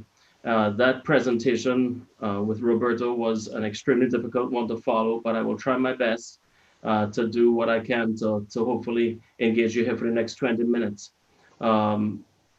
You know, hearing her speak, the first thing that came to my mind was Black Stallion's song. In 1991, he released a song called Caribbean Unity. And for those people who do not know every single lyric to that song, it's very important for you to listen to Black Stallion's song. It speaks to how we have tried for so many decades for us to have Caribbean unity in so many different ways. Yet still, we're so diverse in our populations across the Caribbean that each community has their own specific needs that we have to cater for. So today's presentation, it actually is universal. I'm going to present to you today on universal things that I teach across the United States and Canada and the rest of the globe, as well as things that will be pertinent within our Caribbean region. I'm going to try to share my screen, my presentation here with you for my PowerPoint, and hopefully it'll come through. And let me just get a thumbs up from you, Commissioner Foster, that you see it. Thank you, sir. So I want to focus today on a very important topic to me. One of my major things that I do here is prevent suicides in first responders. Give you a classic example. This week, I got a phone call of an officer who was struggling. A union president called me and said one of our guys is suicidal, and he sent in a note to his risk management saying that he was going to kill himself this week because he was avoiding something that was coming up at the end of the week, which is tomorrow. So I get involved and I intervene, and when we put a plan together to try to help the officer stay alive. Now, this is one case example, but if you were to think about this in every department and in every force that we have, police force that we have across the globe, we have officers that are going through this on a daily basis. Now, this officer happened to have 16 years of service under his belt. But what you'll notice is across all departments, we have a situation where 17 years of service is a key time for a lot of people because they're looking at retirement after 20 years of service, sometimes 25 years of service. My cursor is not scrolling across here. I'm going to try to stop this and restart it. And you'll see that here in the United States, at least, one of the major risk factors is being a white male, and the white male around usually 42 years of age here in the United States. Across the Caribbean, we have different statistics for suicide risk, and you will see that we have people who die by suicide in different ways that you'll find here to the United States. In Trinidad, and when I was growing up, and it still occurs now, one of the major ways that people will kill themselves is by poisoning. And especially in domestic violence situations, like Roberta was talking about before, Gramoxone is the go-to poison that a lot of people may end up grabbing to try to kill themselves. But how does this affect the officer? The officer responds to all of these types of traumas, and every one that they respond to, there's some people that may remind them of themselves and of their own families that they're living with or in their own situations. And they start to get what I like to call a stickiness factor attached to some of these calls. These are the calls that don't leave you. They're very hard to get rid of. On an annual basis here, I probably respond to about 5 or 6 childhood drownings. And I have a child at home. And so I know that there are other officers as well that also suffer and have issues related to those things, where those calls stick with you and you process those things in different ways, which we'll talk about here shortly. For people with chronic illness, trauma issues, you see people that we respond to calls with abuse, neglect, rape, service-related injuries. We have drug and alcohol concerns. And now this year, which has just been a very bizarre year across the globe, we have coronavirus. Well, coronavirus is just a factor X, if you will. There's always going to be something else that's going to come up that is going to affect people globally. What I'd like for us to look at is to start thinking about things that's not just post-traumatic stress, which I'll define out for you here shortly. But I want us to start thinking about the pre-traumatic stress factors, the day-to-day anxieties and worries that we have. Now, a certain level of anxiety is perfectly appropriate, and it actually helps you to succeed and to be successful at fulfilling certain duties. But when it crosses a threshold where a traumatic event happened, and let's take this, for instance, that an officer gets involved in a shooting, because that's one of the more traumatic experiences that officers experience. They get involved in a shooting, and this peri-traumatic stress that happens around this time, it becomes a lot more stressful for them because they are now involved in an internal investigation, or they have been put on some sort of administrative leave. Many times for the officers that I get involved with who are involved in shootings, they feel as though they have been criminalized and that they have done something wrong, even though it may have been a justified shoot. And this creates a lot of stress for the officer, where the officer is now starting to question whether they want to continue being an officer and whether they could feel any more support from the department who has now marginalized them. And so there's a lot of administrative stress that the officer picks up on. I've seen officers develop into almost like a callousness where they were very passionate officers before, and after the shoot has happened or after the way that they were treated by their administration, they now just view that as just a job. And that's something that they would come in, they would clock in for, and they would leave. So we do need to be very conscientious and cautious about our impact as administrators when we are taking care of our folks that have suffered any kind of traumatic event. The traumatic event doesn't have to be one major event where you get involved in a shooting. We often talk about things where officers have PTS or post-traumatic stress from 1,000 cuts. And these are multiple events that happen over time. They are responding to the child deaths. They're responding to accidents where there has been a fatality. They are the respondings to rape victims, to children who have been abused. So there are a lot of different calls that could also add up and create stress on an officer over time. It doesn't have to be one single traumatic event. The post-traumatic stress occurs after the event is done. The acute stress phase has left, and I'll talk about what the symptoms look like. And then the post-traumatic stress is left behind, where the officer is now having a lot of symptomology attached to it, which I'd like to show you what that looks like. Okay, I want to say that the term post-traumatic stress disorder, I have not met one single officer that has appreciated having a D at the end. So I like to think of this a lot more in terms of post-traumatic stress injury. So I much prefer that is an on-the-job injury, which should be really looked at carefully as being something that's covered by a workman's comp sort of illness or injury. And I think that we as mental health providers on this side of the fence need to start thinking more about how this is a post-traumatic stress injury, which is a job-related injury. Definitely is not a flaw.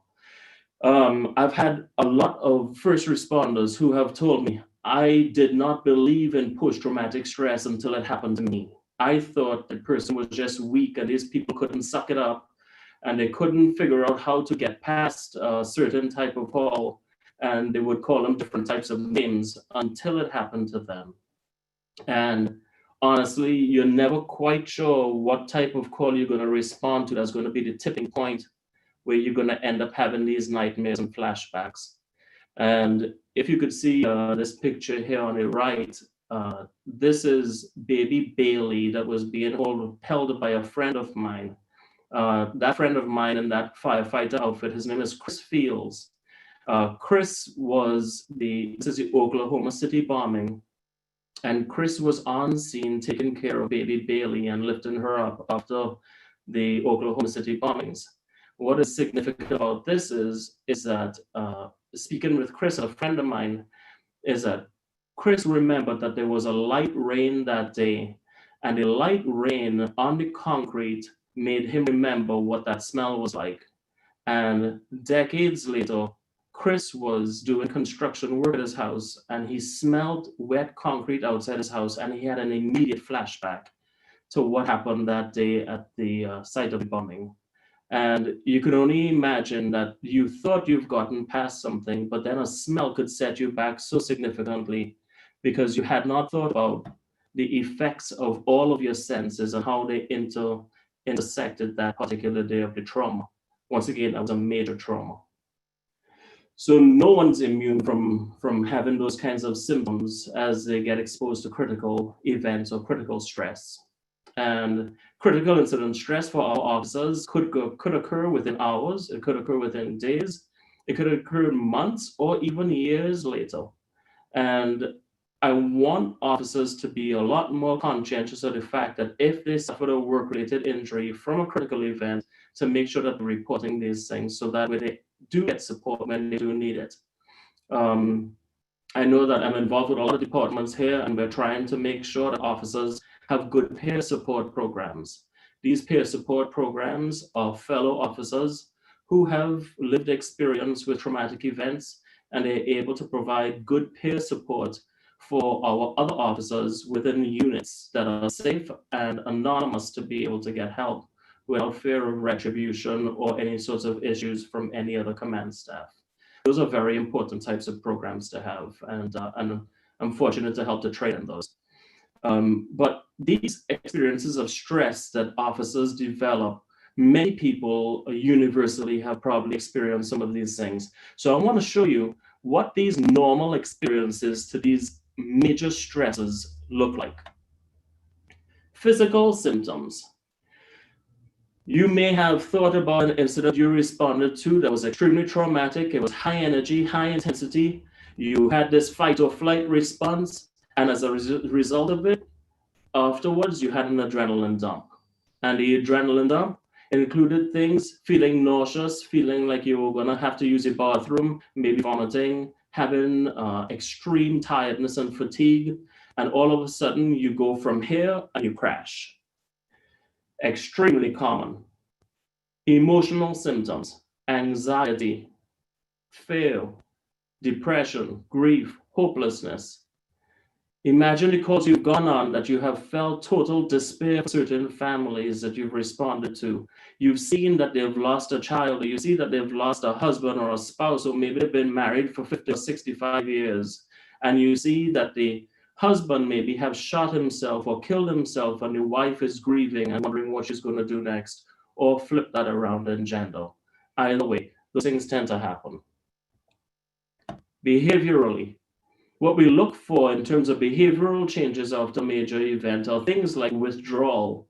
Officers generally have a healthy amount of suspiciousness anyway, but they become even more suspicious or paranoid after the fact. They are afraid and deathly afraid that they're going to lose their jobs, which means that they're going to lose their livelihood, and how are they going to take care of their families? So all of these things start to kick in after some of these critical events, and they start to worry excessively. They may have inappropriate, excessive humor, and humor is definitely a positive thing. And even crude humor is a positive thing. But we're talking about inappropriate humor where they're making it maybe other people that they should not be. And sometimes they end up on through social media and other things in inappropriate ways that they get portrayed. Increased smoking and alcohol consumption. After a critical event, most people like to get drunk. They want to try to numb their issues that have happened, and they want to go to the bar, and they want to try to just kind of numb things out. As much as you might tell people, hey, don't imbibe too much on alcohol. Take your time and make sure that you're doing stuff just kind of slowly. I think that a lot of people have failed in that respect of trying to impart that message. I think what is more important is sticking to the amount that you usually use and not to use in excess. Officers respond a lot better to that than say don't use, because it is just probably not realistic for them. Cognitive issues, confusion, inability to pay attention, memory problems. So when I evaluate officers, and let's say that they have a critical event, and the officer comes to me to see if they're okay to go back to work, one of the things that the officer might say is, hey, look, I am afraid to go back to work because I don't think that I will be able to respond in a quick enough fashion to defend myself or my fellow officer. And so I want to make sure that I have enough time to be able to get my head straight. That could take days, and it could take weeks to be able to get that to happen. We need to make sure that we have an infrastructure in place to support our guys, and when they get involved in these things, we get them the appropriate help and services, so that way they have the time to be able to get their head back in the game. A little bit of time now equals a long career for them later on. Okay, I think sometimes we get a little bit short-sighted in terms of how we try to assist our people, and we don't have enough time. So what does post-traumatic stress or post-traumatic stress injury look like? Well, you'll see here that we have intrusive thoughts.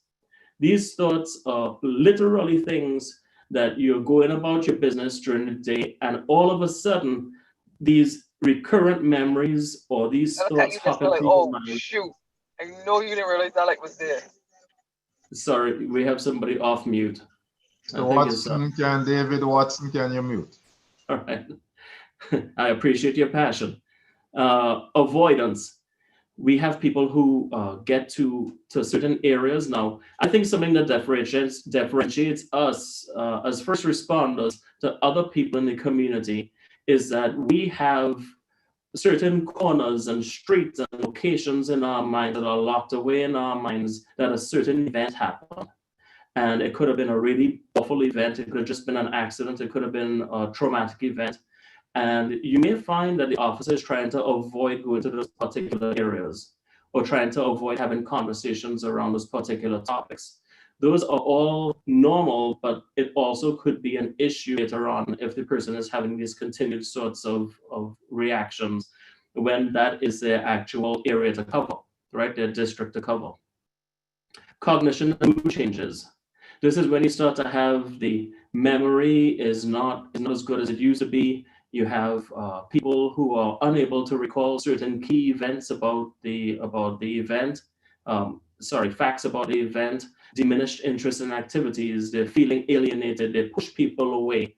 In fact, if I know a lot of officers that push people away and they like to isolate when they start to have a lot of stress symptoms. So these are things to pay attention to. You're going to have the typical sleep issues. Most officers tend to get about 4 to 6 hours sleep a night in general, and depending on how your shift works. All I try to tell officers is let's get 1 more hour of sleep. Just shoot for 1 more hour of sleep, because that extra hour of sleep across the board will always help your mental health. I was working with 3 officers that died by suicide this year. They were my direct clients. I have a set of clients that I work with, but they were people who I was trying to get help for through other parties. And in 2 out of the 3 suicides that occurred, 3 out of the 3 suicides that occurred, all of them had not slept for more than 4 to 5 days. There was no sleep as a result of it, and you could ask any military veteran who has stayed awake for a very long time. They start to hallucinate. They start to have these sorts of delusions as well as paranoia around them, that they are not functioning in their normal capacity of mental capacity. Now, I think that most of us on this call have probably had dark days. Most officers have, where you've had negative thoughts and bad thoughts, okay? But when you don't sleep and you have an altered mental status as an officer, this is not who you are. This is who you are when you lack sleep. This is who you are when you have delusions, when you have hallucinations that you have never had before. And as a result of it, it is our duty to take care of these folks, because we need to get them into a place where they are able to sleep and able to get recuperation so they could start to make more rational choices that they would not have made otherwise. So here you'd see here that a lot of the biggest range of service would be between 10 to 19 years. And I told you just about that 17-year range, okay? I also want you to pay attention to the fact that we have to pay attention to our retirees, because a lot of our retirees end up dying by suicide, close to around 11% of them within the first 3 years. This is a huge number for us to pay attention to, because you're part of a fraternity that all of a sudden you no longer belong to, and you feel like an outsider, and you don't have that type of relationship anymore to the departments that you worked with.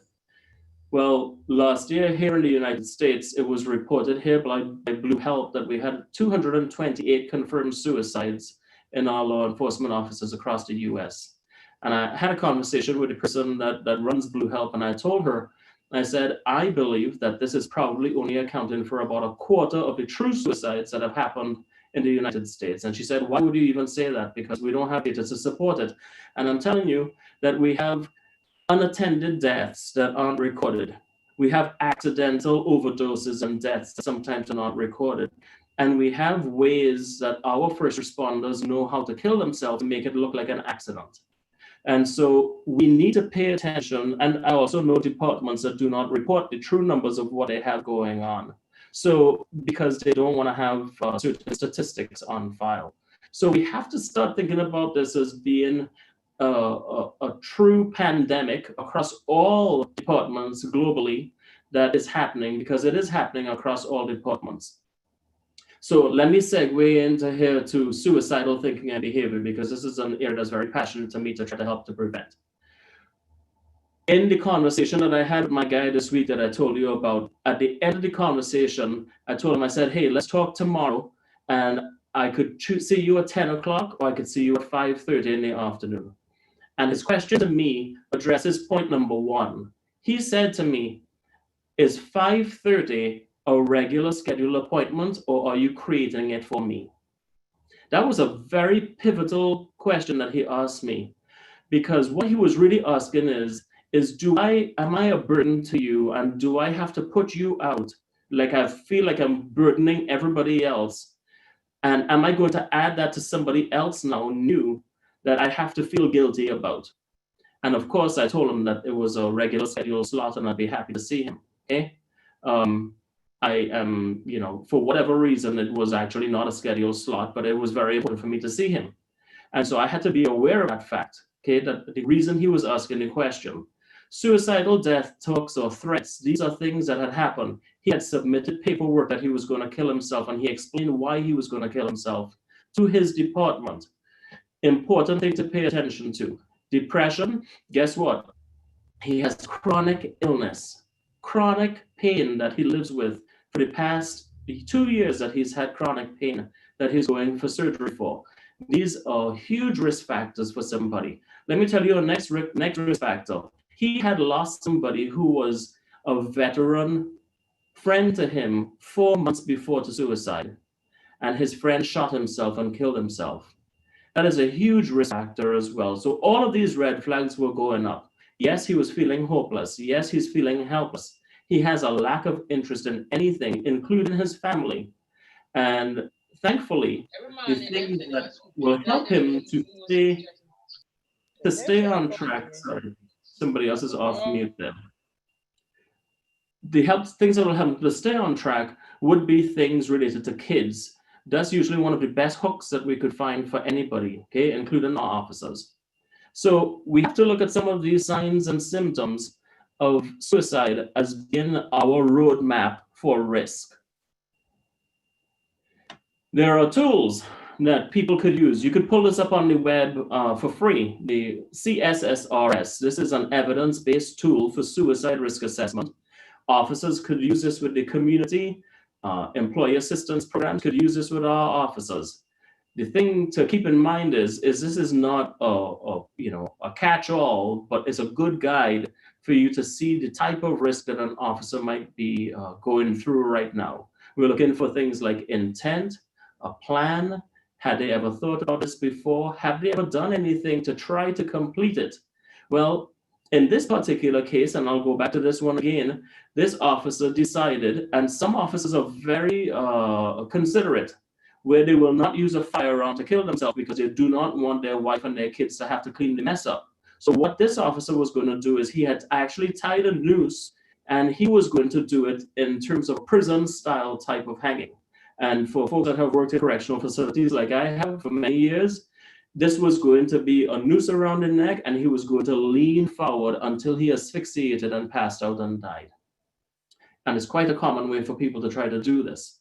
So we had to pay attention to some of these things where it may not have been, something that was within a week or 2 weeks, but within a couple months, he had tested this out before. And so all of these tests that people are doing are very important for us to pay attention to. So here we have risk of perceived burdensomeness. That doesn't mean that they're a burden, but they perceive that. And they say to you, my wife or my husband will be better off without me. My kids will find a better parent. I'm no good to them. And truly what is happening is that the depression starts to give the brain fake messages to believe. And it's a very convincing process. Depression feeds negative messages that appear true, but are not. And so the person then falls into this trap, and you have to try to help them come out of this trap that they're stuck in. Military status, they lost someone close to them, divorce, financial burden. The average officer, and you could guide me on this locally here with the Caribbean region, but the average officer here is divorced at least twice. And so there is a first marriage, there is a second marriage where there was probably just kind of getting over that first marriage. And then the third marriage is usually the one that sticks. And sometimes you get officers that end up not getting married again. Infidelity is extremely high in this population. Now, we put folks, especially young kids, into this profession where they are given a lot of power. And so they have the power, and part of the power that they're unaware of, that they become very aware of fast, is that they have this prowess about them that people look up to. And sometimes, if it's unexamined, they could end up abusing this power by having multiple affairs with people. So these are things that we have to assure in and make sure that folks understand from the day that they start the academy, they are starting to do a career planning, which results in retirement. And retirement, hopefully, will include a stable family unit that they could shoot towards and make choices along the way to support their endeavor to retire with a family intact. I also have a lot of folks that I work with that have that good plan because they've started with me before they even join the academy. And I'm glad to say that they do make good choices. Lethality. Most officers have access 24/7 to their service weapon. And most folks that will end up dying by a service weapon will be in full uniform and usually on patrol at the time of death.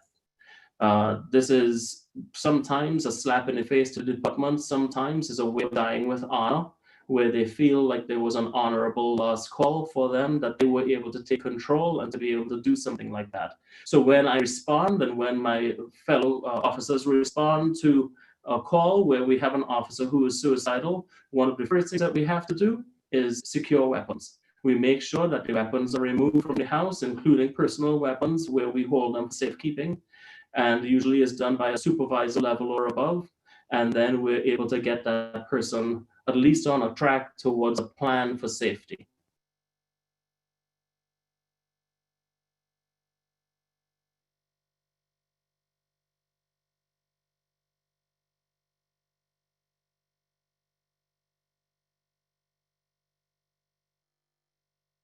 Since COVID happened, since it started in March, and I've spoken with hundreds and hundreds of officers, and the officers are not concerned about COVID. They know that it exists, but they see it as just being a flu or just an inconvenience of being sick again. Now, why is that? And you might say to yourself, I understand because I'm an officer, but the public wouldn't understand it. And I hear this from the public that they're upset with officers who are not taking this seriously.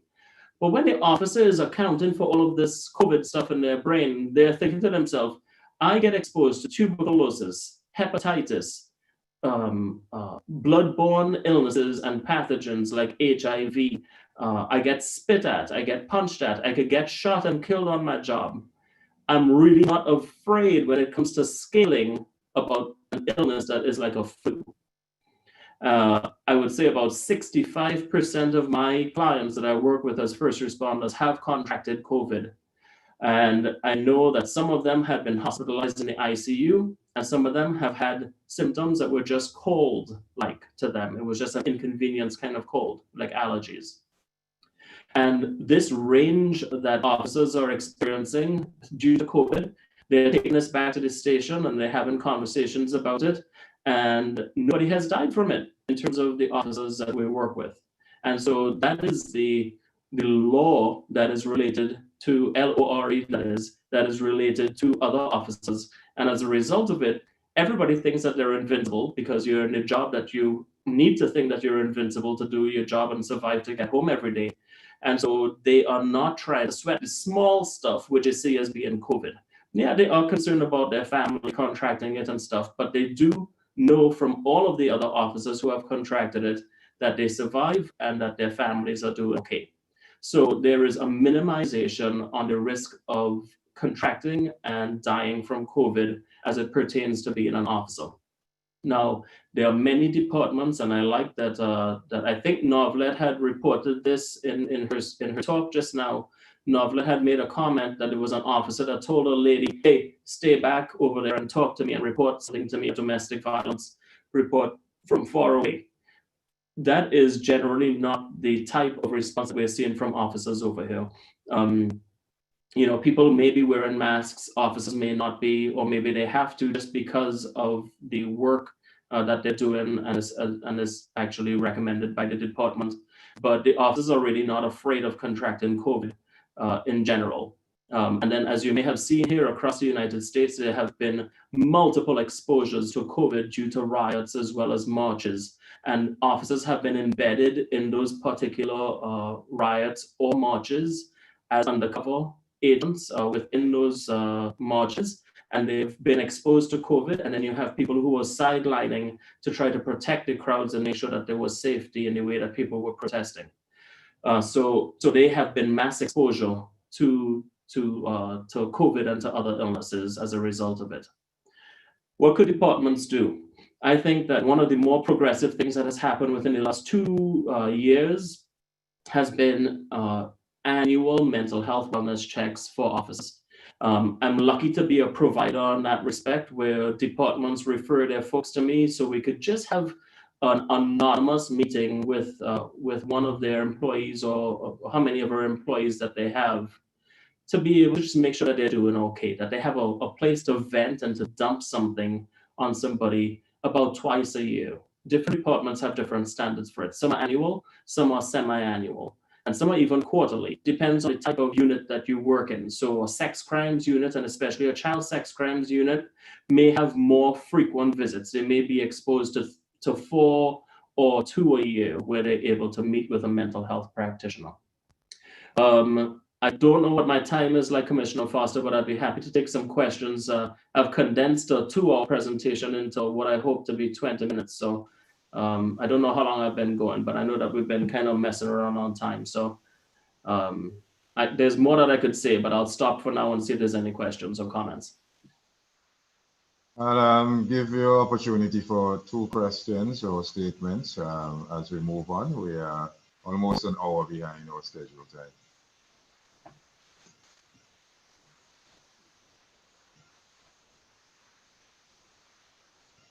Are there any questions, comments, or suggestions in relation to this presentation or this presenter? All right, let me say a couple more points. Oh, go ahead, sorry.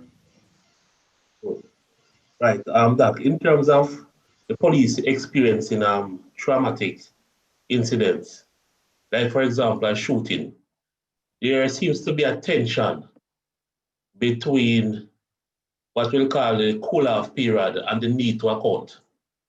From your experience, do you believe a 24-hour period is sufficient time for police to recover for a shooting and then give an account of the incident, or should the time span be broader? So the time span is not good if it's 24 hours, Mr. Stewart. What would be, and I'll give you a good example here.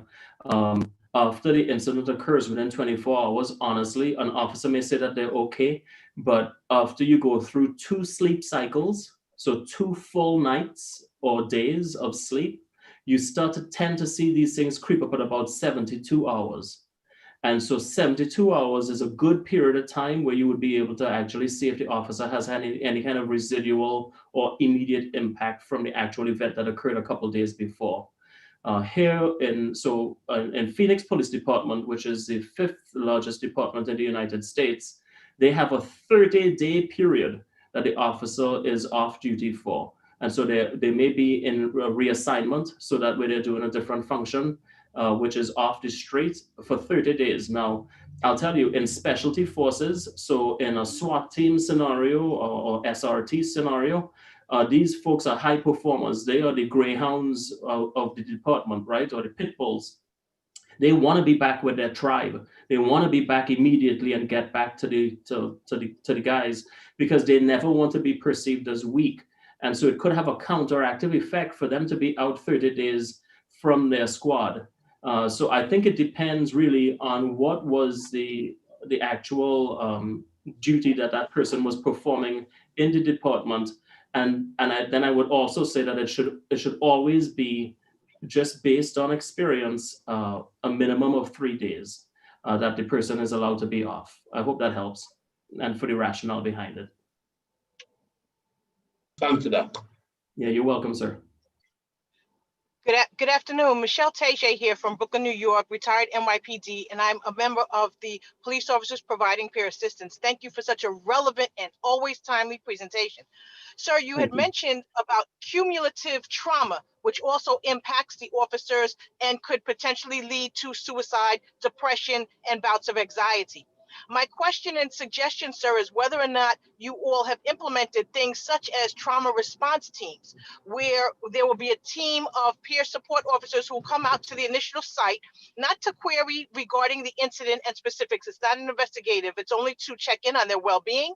And then that's generally followed up by several days later, as you mentioned, 24 to 72. We tried to do it quickly, a debriefing session where we're actually to take that deeper dive into the conversation of what happened and what emotions it brought about for those officers. Great points, and thank you so much for saying that. The answer is yes, in short, and it depends, right? I mean, being in New York, and it depends where in New York you're from. You may have more resources or less resources, depending on the size of the town or the township that you might be from. If you take into account smaller areas, so I used to work in a very rural department in Maui, so Maui PD. And let's take, for instance, Maui is very geographically isolated landmass, right? The most isolated chain of islands in the world. And so resources have to come from internal stuff that you have. So peer support teams usually would go to a response after a critical event. So for example, a shooting. And the peer support members would have that type of team that you would talk about where they will go to scene. But here's where the guys, so that is the side of the peer support team, right? But here's what the guys were saying in response to the peer support teams coming out. There was a lot of variability in how the peer support team would approach the officer. Now, I had officers that have had other officers dying in their arms, and the officer's blood that was dying, the officer was cradling their fellow officer while their brain was blown out, and they were holding that officer in their arms. So their blood is all over this officer that is alive. And as a result of it, the peer support member team that comes, they are also trying to kind of decide how they're going to interact with this person. So I'll give you an example. One peer support member came up and they felt out of sorts, I suppose, and they put a card and they said, if you need anything, call me. This is who I am. This is what I do. Do you think that person ever got called? No. Never, right? No. Number two, officer approaches and the officer says, let me help you. This is a great peer support approach. Let me help you. And they help to support that person. They understand the significance of the death of this officer in their arms. And then they give them something to help wipe the blood off of their arms with. That is huge in terms of difference of approach, right? So across all departments, there is no sort of uniform way that you could ever predict every circumstance that you're going to respond to in that way. So I love your question, because I think that it shows that we need to be able to inform and to teach our guys as a peer support member, because that is also my background as a peer support member. What do we do and how do we best assist somebody when a fellow officer has just died? You know, because we just had it here in Peoria PD. One of our guys just crashed his motorcycle and died. And there was a lot of blood, there was a lot of gore. And a lot of our officers were directly impacted and affected because they witnessed it. And so we have these things that come up so often. And so anyway, I'm just passionate about this piece. So thank you for asking that. Same. Mm-hmm. Yeah, and so that was one aspect of what you had asked. The second part, let me see if I could remember what you asked, was related to diffusing and the accumulative trauma. Yes, thank you very much. Thank you. So I want to say in smaller departments, so our ideal standard as a peer support CISM person is to try to get it done within 72 hours, right? And so I'll tell you, in a practical sense in the field, I have done, this is going to sound really inane and insane, but in small departments that don't have the resources to be able to spare manpower or woman power on the street, I have done debriefings, not diffusings, but debriefings, sometimes a week to 2 weeks later. I've had departments that have not been able to spare or to get everybody back together because of vacations or holidays as well. And so sick time because somebody was on sick leave. They were placed on administrative leave, and sometimes it's a month later. So the longest that I've ever gone where a team had been involved in an officer-involved shooting where the officer got shot and paralyzed had been 10 years later. And they looked back and they said, I know this is ridiculous. And they said, how come all of these other guys are getting debriefings and for our own 10 years ago, we never had one? And so they made a special request as a squad to ask for a debriefing 10 years later. And it was fantastic. And it still helped to provide closure. So my rule of thumb is break within 72 hours, but never discount the fact that you could still provide healing and wellness to people 10 years after the fact. Yes, for sure. Thank you so much for a wonderful presentation. Thank you. My pleasure. My pleasure. Thank you. Dara, yes, sir. It's on point and fit for the time and for our time. And we do wish you well, and thanks for a wonderful presentation this afternoon to ACCP. Thanks also for your continued support, and we expect to engage you in the future because this is a very important area too for us to ventilate, and 20 minutes, 30 minutes is not enough time for us to address these challenges which are faced by officers. And I know that there's also a need for us to put in place pre-retirement training and meetings so that persons who are leaving the organizations will be prepared for retirement in a way that they would not come into work, create a challenge for them and send them into maybe suicidal thoughts or wanting to come back on the job when they are actually retired. So all the best and thanks for your presentation. And we will meet with you again sometime soon. Thank you, Commissioner. I appreciate your time. Thank you, everybody, and everybody be safe. And season's greetings. Merry Christmas to everybody. Curriculum, I know we are running a bit late, but it's very important. Can we have another insert from our sponsors, and we go into the last two presentations?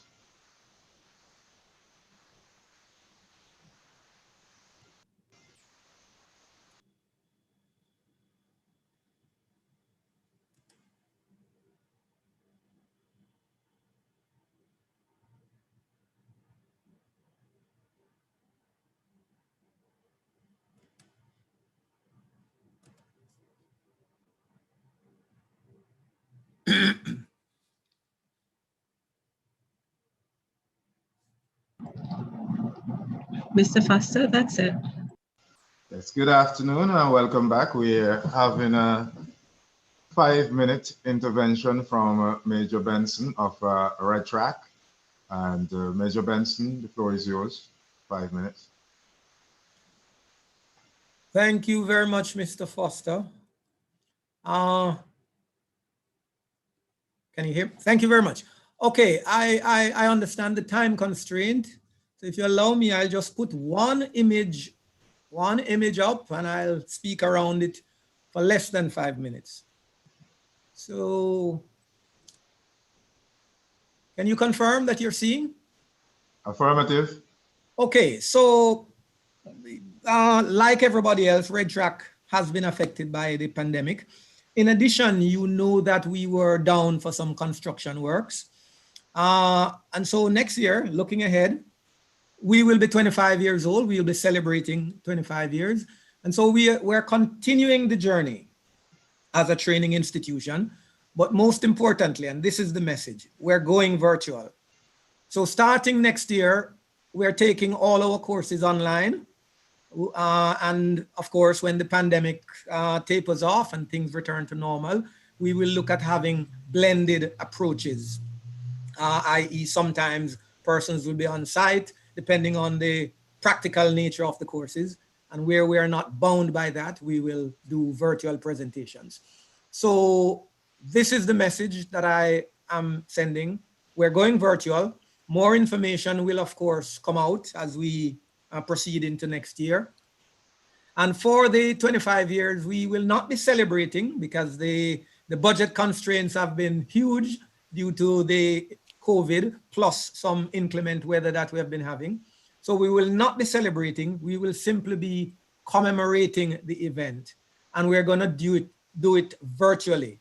So for instance, we will be sending you our anniversary items, like for instance, our anniversary calendar. We'll send it virtually and you can print. We are planning to have a church service to commemorate the event, and we will have a virtual ceremony so that a lot of persons can participate. So that's it from Red Track. Thank you very much. Thank you very much, Major Benson, and all the best as you go into your 25th year. See you in 2021, God's willing. And season's greetings to you and the policing fraternity in Jamaica. Thank you, sir.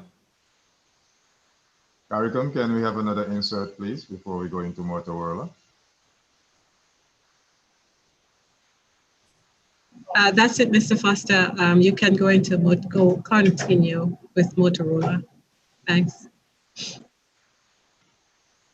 Good afternoon to all. This is our final presentation for today. It's the Motorola Foundation in partnership with ACCP, and we will now be presenting the winners for the Motorola Solution Scholarship 2020.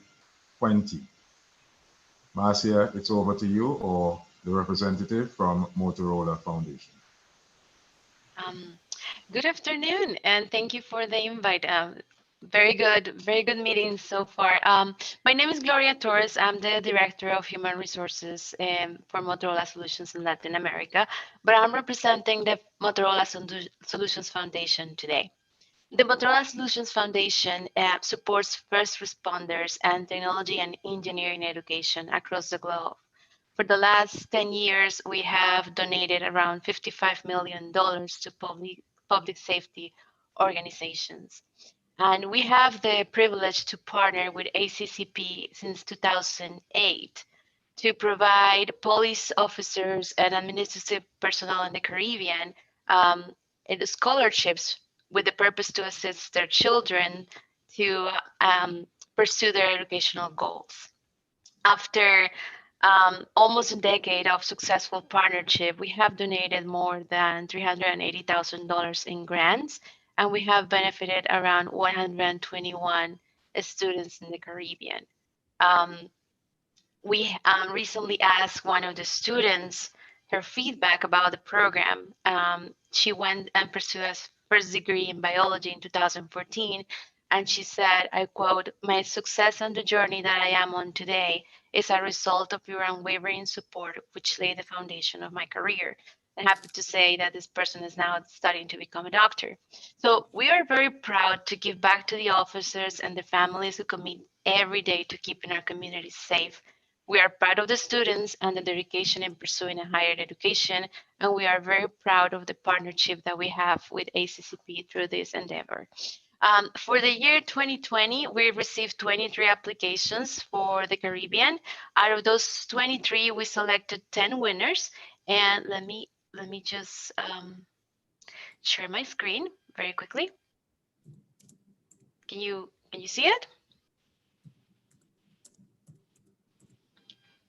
I hope you can see it. Yes, we are seeing your screen.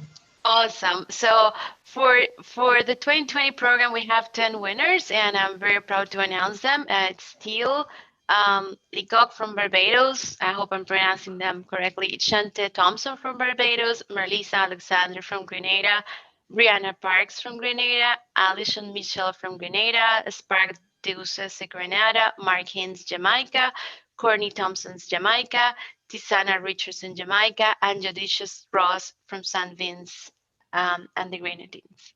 So we are very happy, very proud, and we looking to continue working with you guys, and congratulations to all the winners. That's all I have. Thank you very much, and thank you very much for your continued support to ACCP. It has been a great contribution to the development of our human capital in the region, both from a law enforcement perspective, and as you realize, you have highlighted that there are many disciplines that Motorola scholarship has satisfied for us in the Caribbean.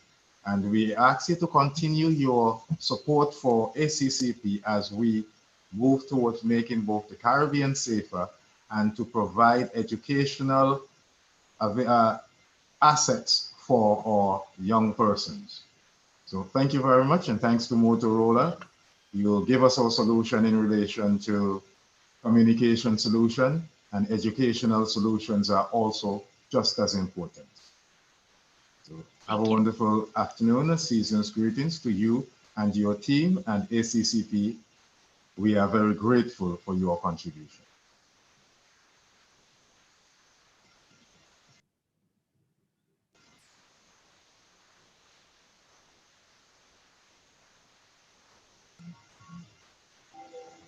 Is there any other ads you would like to put in before I close? No, Commissioner. Thank you very much, and same wishes to you and everybody in this call. Thank you very much.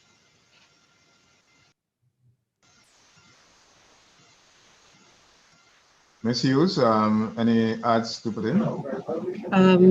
No, Ms. Torres showed the PowerPoint presentation of the scholarship winners, so we can now move on to vote of thanks and then ads after.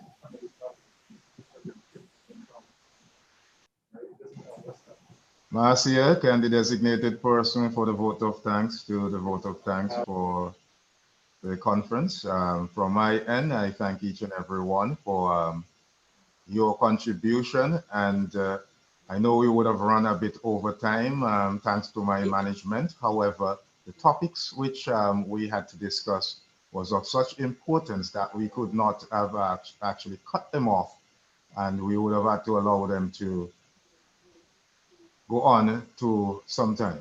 So, and thanks to CARICOM, CBSI for their availability and for allowing us to use the platform. Marcia, I now hand over to you.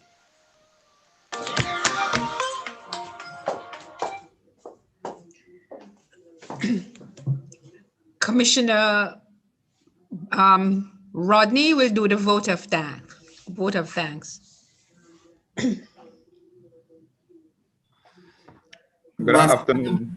If I can just crave your indulgence before Rodney give the official vote of thanks. Yes, Commissioner John, the floor is yours.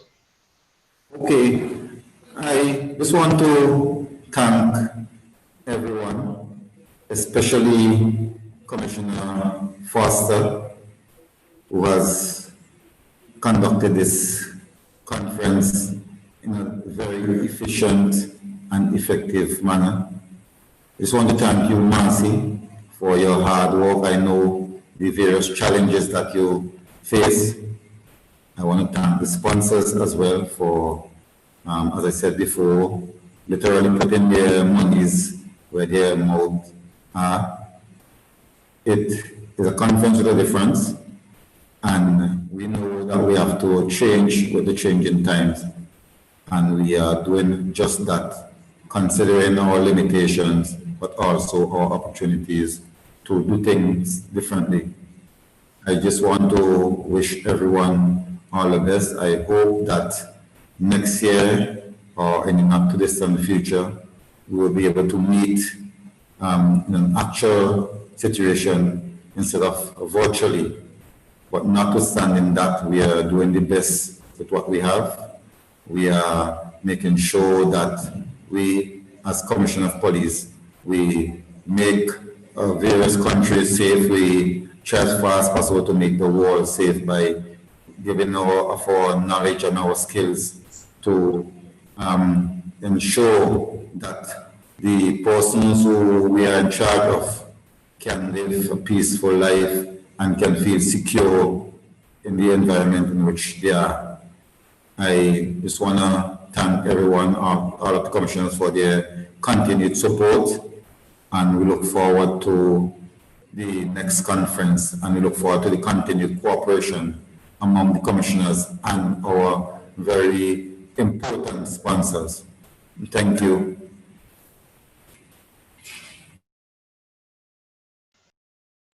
Thanks, Commissioner John. Commissioner Rodney? Yes, once again, I just want to echo some of the sentiments that has been expressed by the President of the ACCP, Commissioner Judd. As we've been hearing, and we have heard so many times that in spite of the pandemic, it has given us the opportunity to be creative. And ACCP has grabbed that opportunity by being creative and giving us intercessory meeting using the technology that is affordable to us. I just want to use this opportunity to express my gratitude to all those who participated in making us have such a positive and productive meeting. The topics, very relevant and well presented, and I think all of us are leaving here much wiser from the discussions that we had. So I want to place on record my gratitude on behalf of the commissioners from the ACCP and all our sponsors, to the moderator who once again did a tremendous job, the presenters, and all the different participants who have participated in this conference this year. I want to say special thanks to the technical team and the Secretariat of ACCP for all the hard work they did behind the scene to put all this together. And as we always strive to do, is to make the Caribbean a safe place.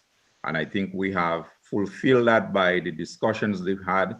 And my encouragement to each and every one of us, especially those of us in leadership, is to use the information that we have received, share them, apply them, and enable our forces to be prepared for the challenges that will come in the new year. 2020 has been challenging to us, so will be 2021.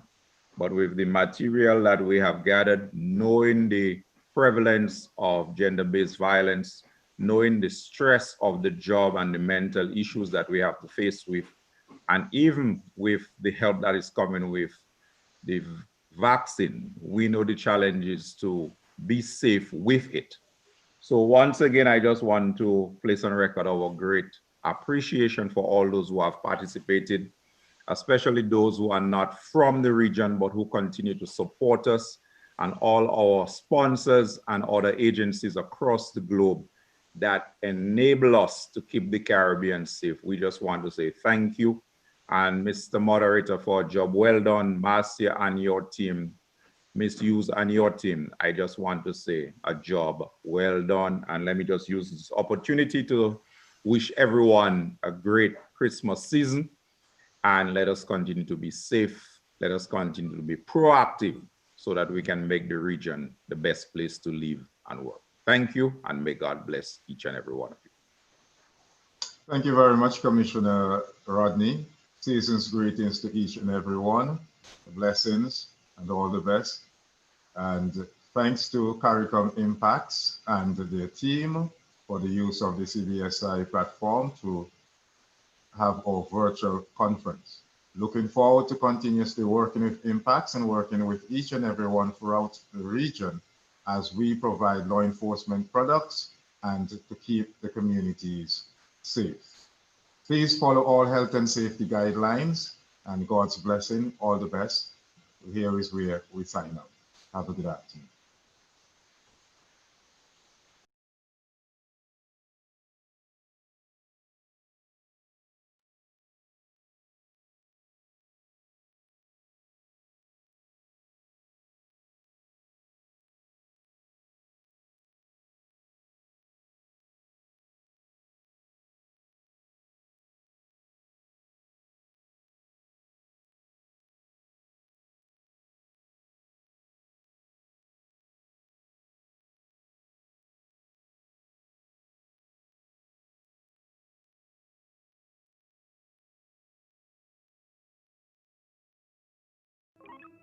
CBSI Connect system is one of our main regional projects under the Caribbean Basin Security Initiative, which started in 2010 and was a recognition by the CARICOM states, the Dominican Republic, and the United States that we needed a joint approach to some of the security issues that we're facing in the Caribbean. So CBSI Connect was a way to promote law enforcement information sharing across the Caribbean region.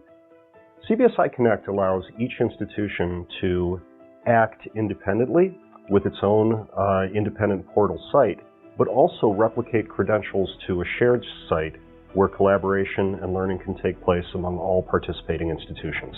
Through the Caribbean Basin Security Initiative, we've started several regional programs, whether that's justice sector training, training on ballistics investigations, or law enforcement investigations training. And through CBSI Connect, these trainings can be broadcast to all member states. Academies, agencies have been using it. We have had an increase in enrollment of participants for courses. The knowledge that has been gained in the field, the knowledge that has been gained in the region can be shared, and that sharing and that collaboration is what makes this a very special asset moving forward for Caribbean law enforcement. CBSI Connect users can either view our trainings at the academies themselves that are installed conference centers, or they can even use it at their on their laptops at home. And I believe we now also have mobile capability, so it is truly a training system that's accessible anywhere. We have regular meetings with heads of academies. We meet regularly with agencies in the region. We get their input into courses and programs that are being offered on CBSI Connect. Trafficking in people, trafficking in drugs, trafficking in money transcends the participating institutions in the region and truly becomes regional problems. The sharing of information, shedding sunlight, sharing expertise is a very important tool in combating these issues. We've seen several positive impacts from the availability of training on CBSI Connect. One of them, of course, is a travel cost savings.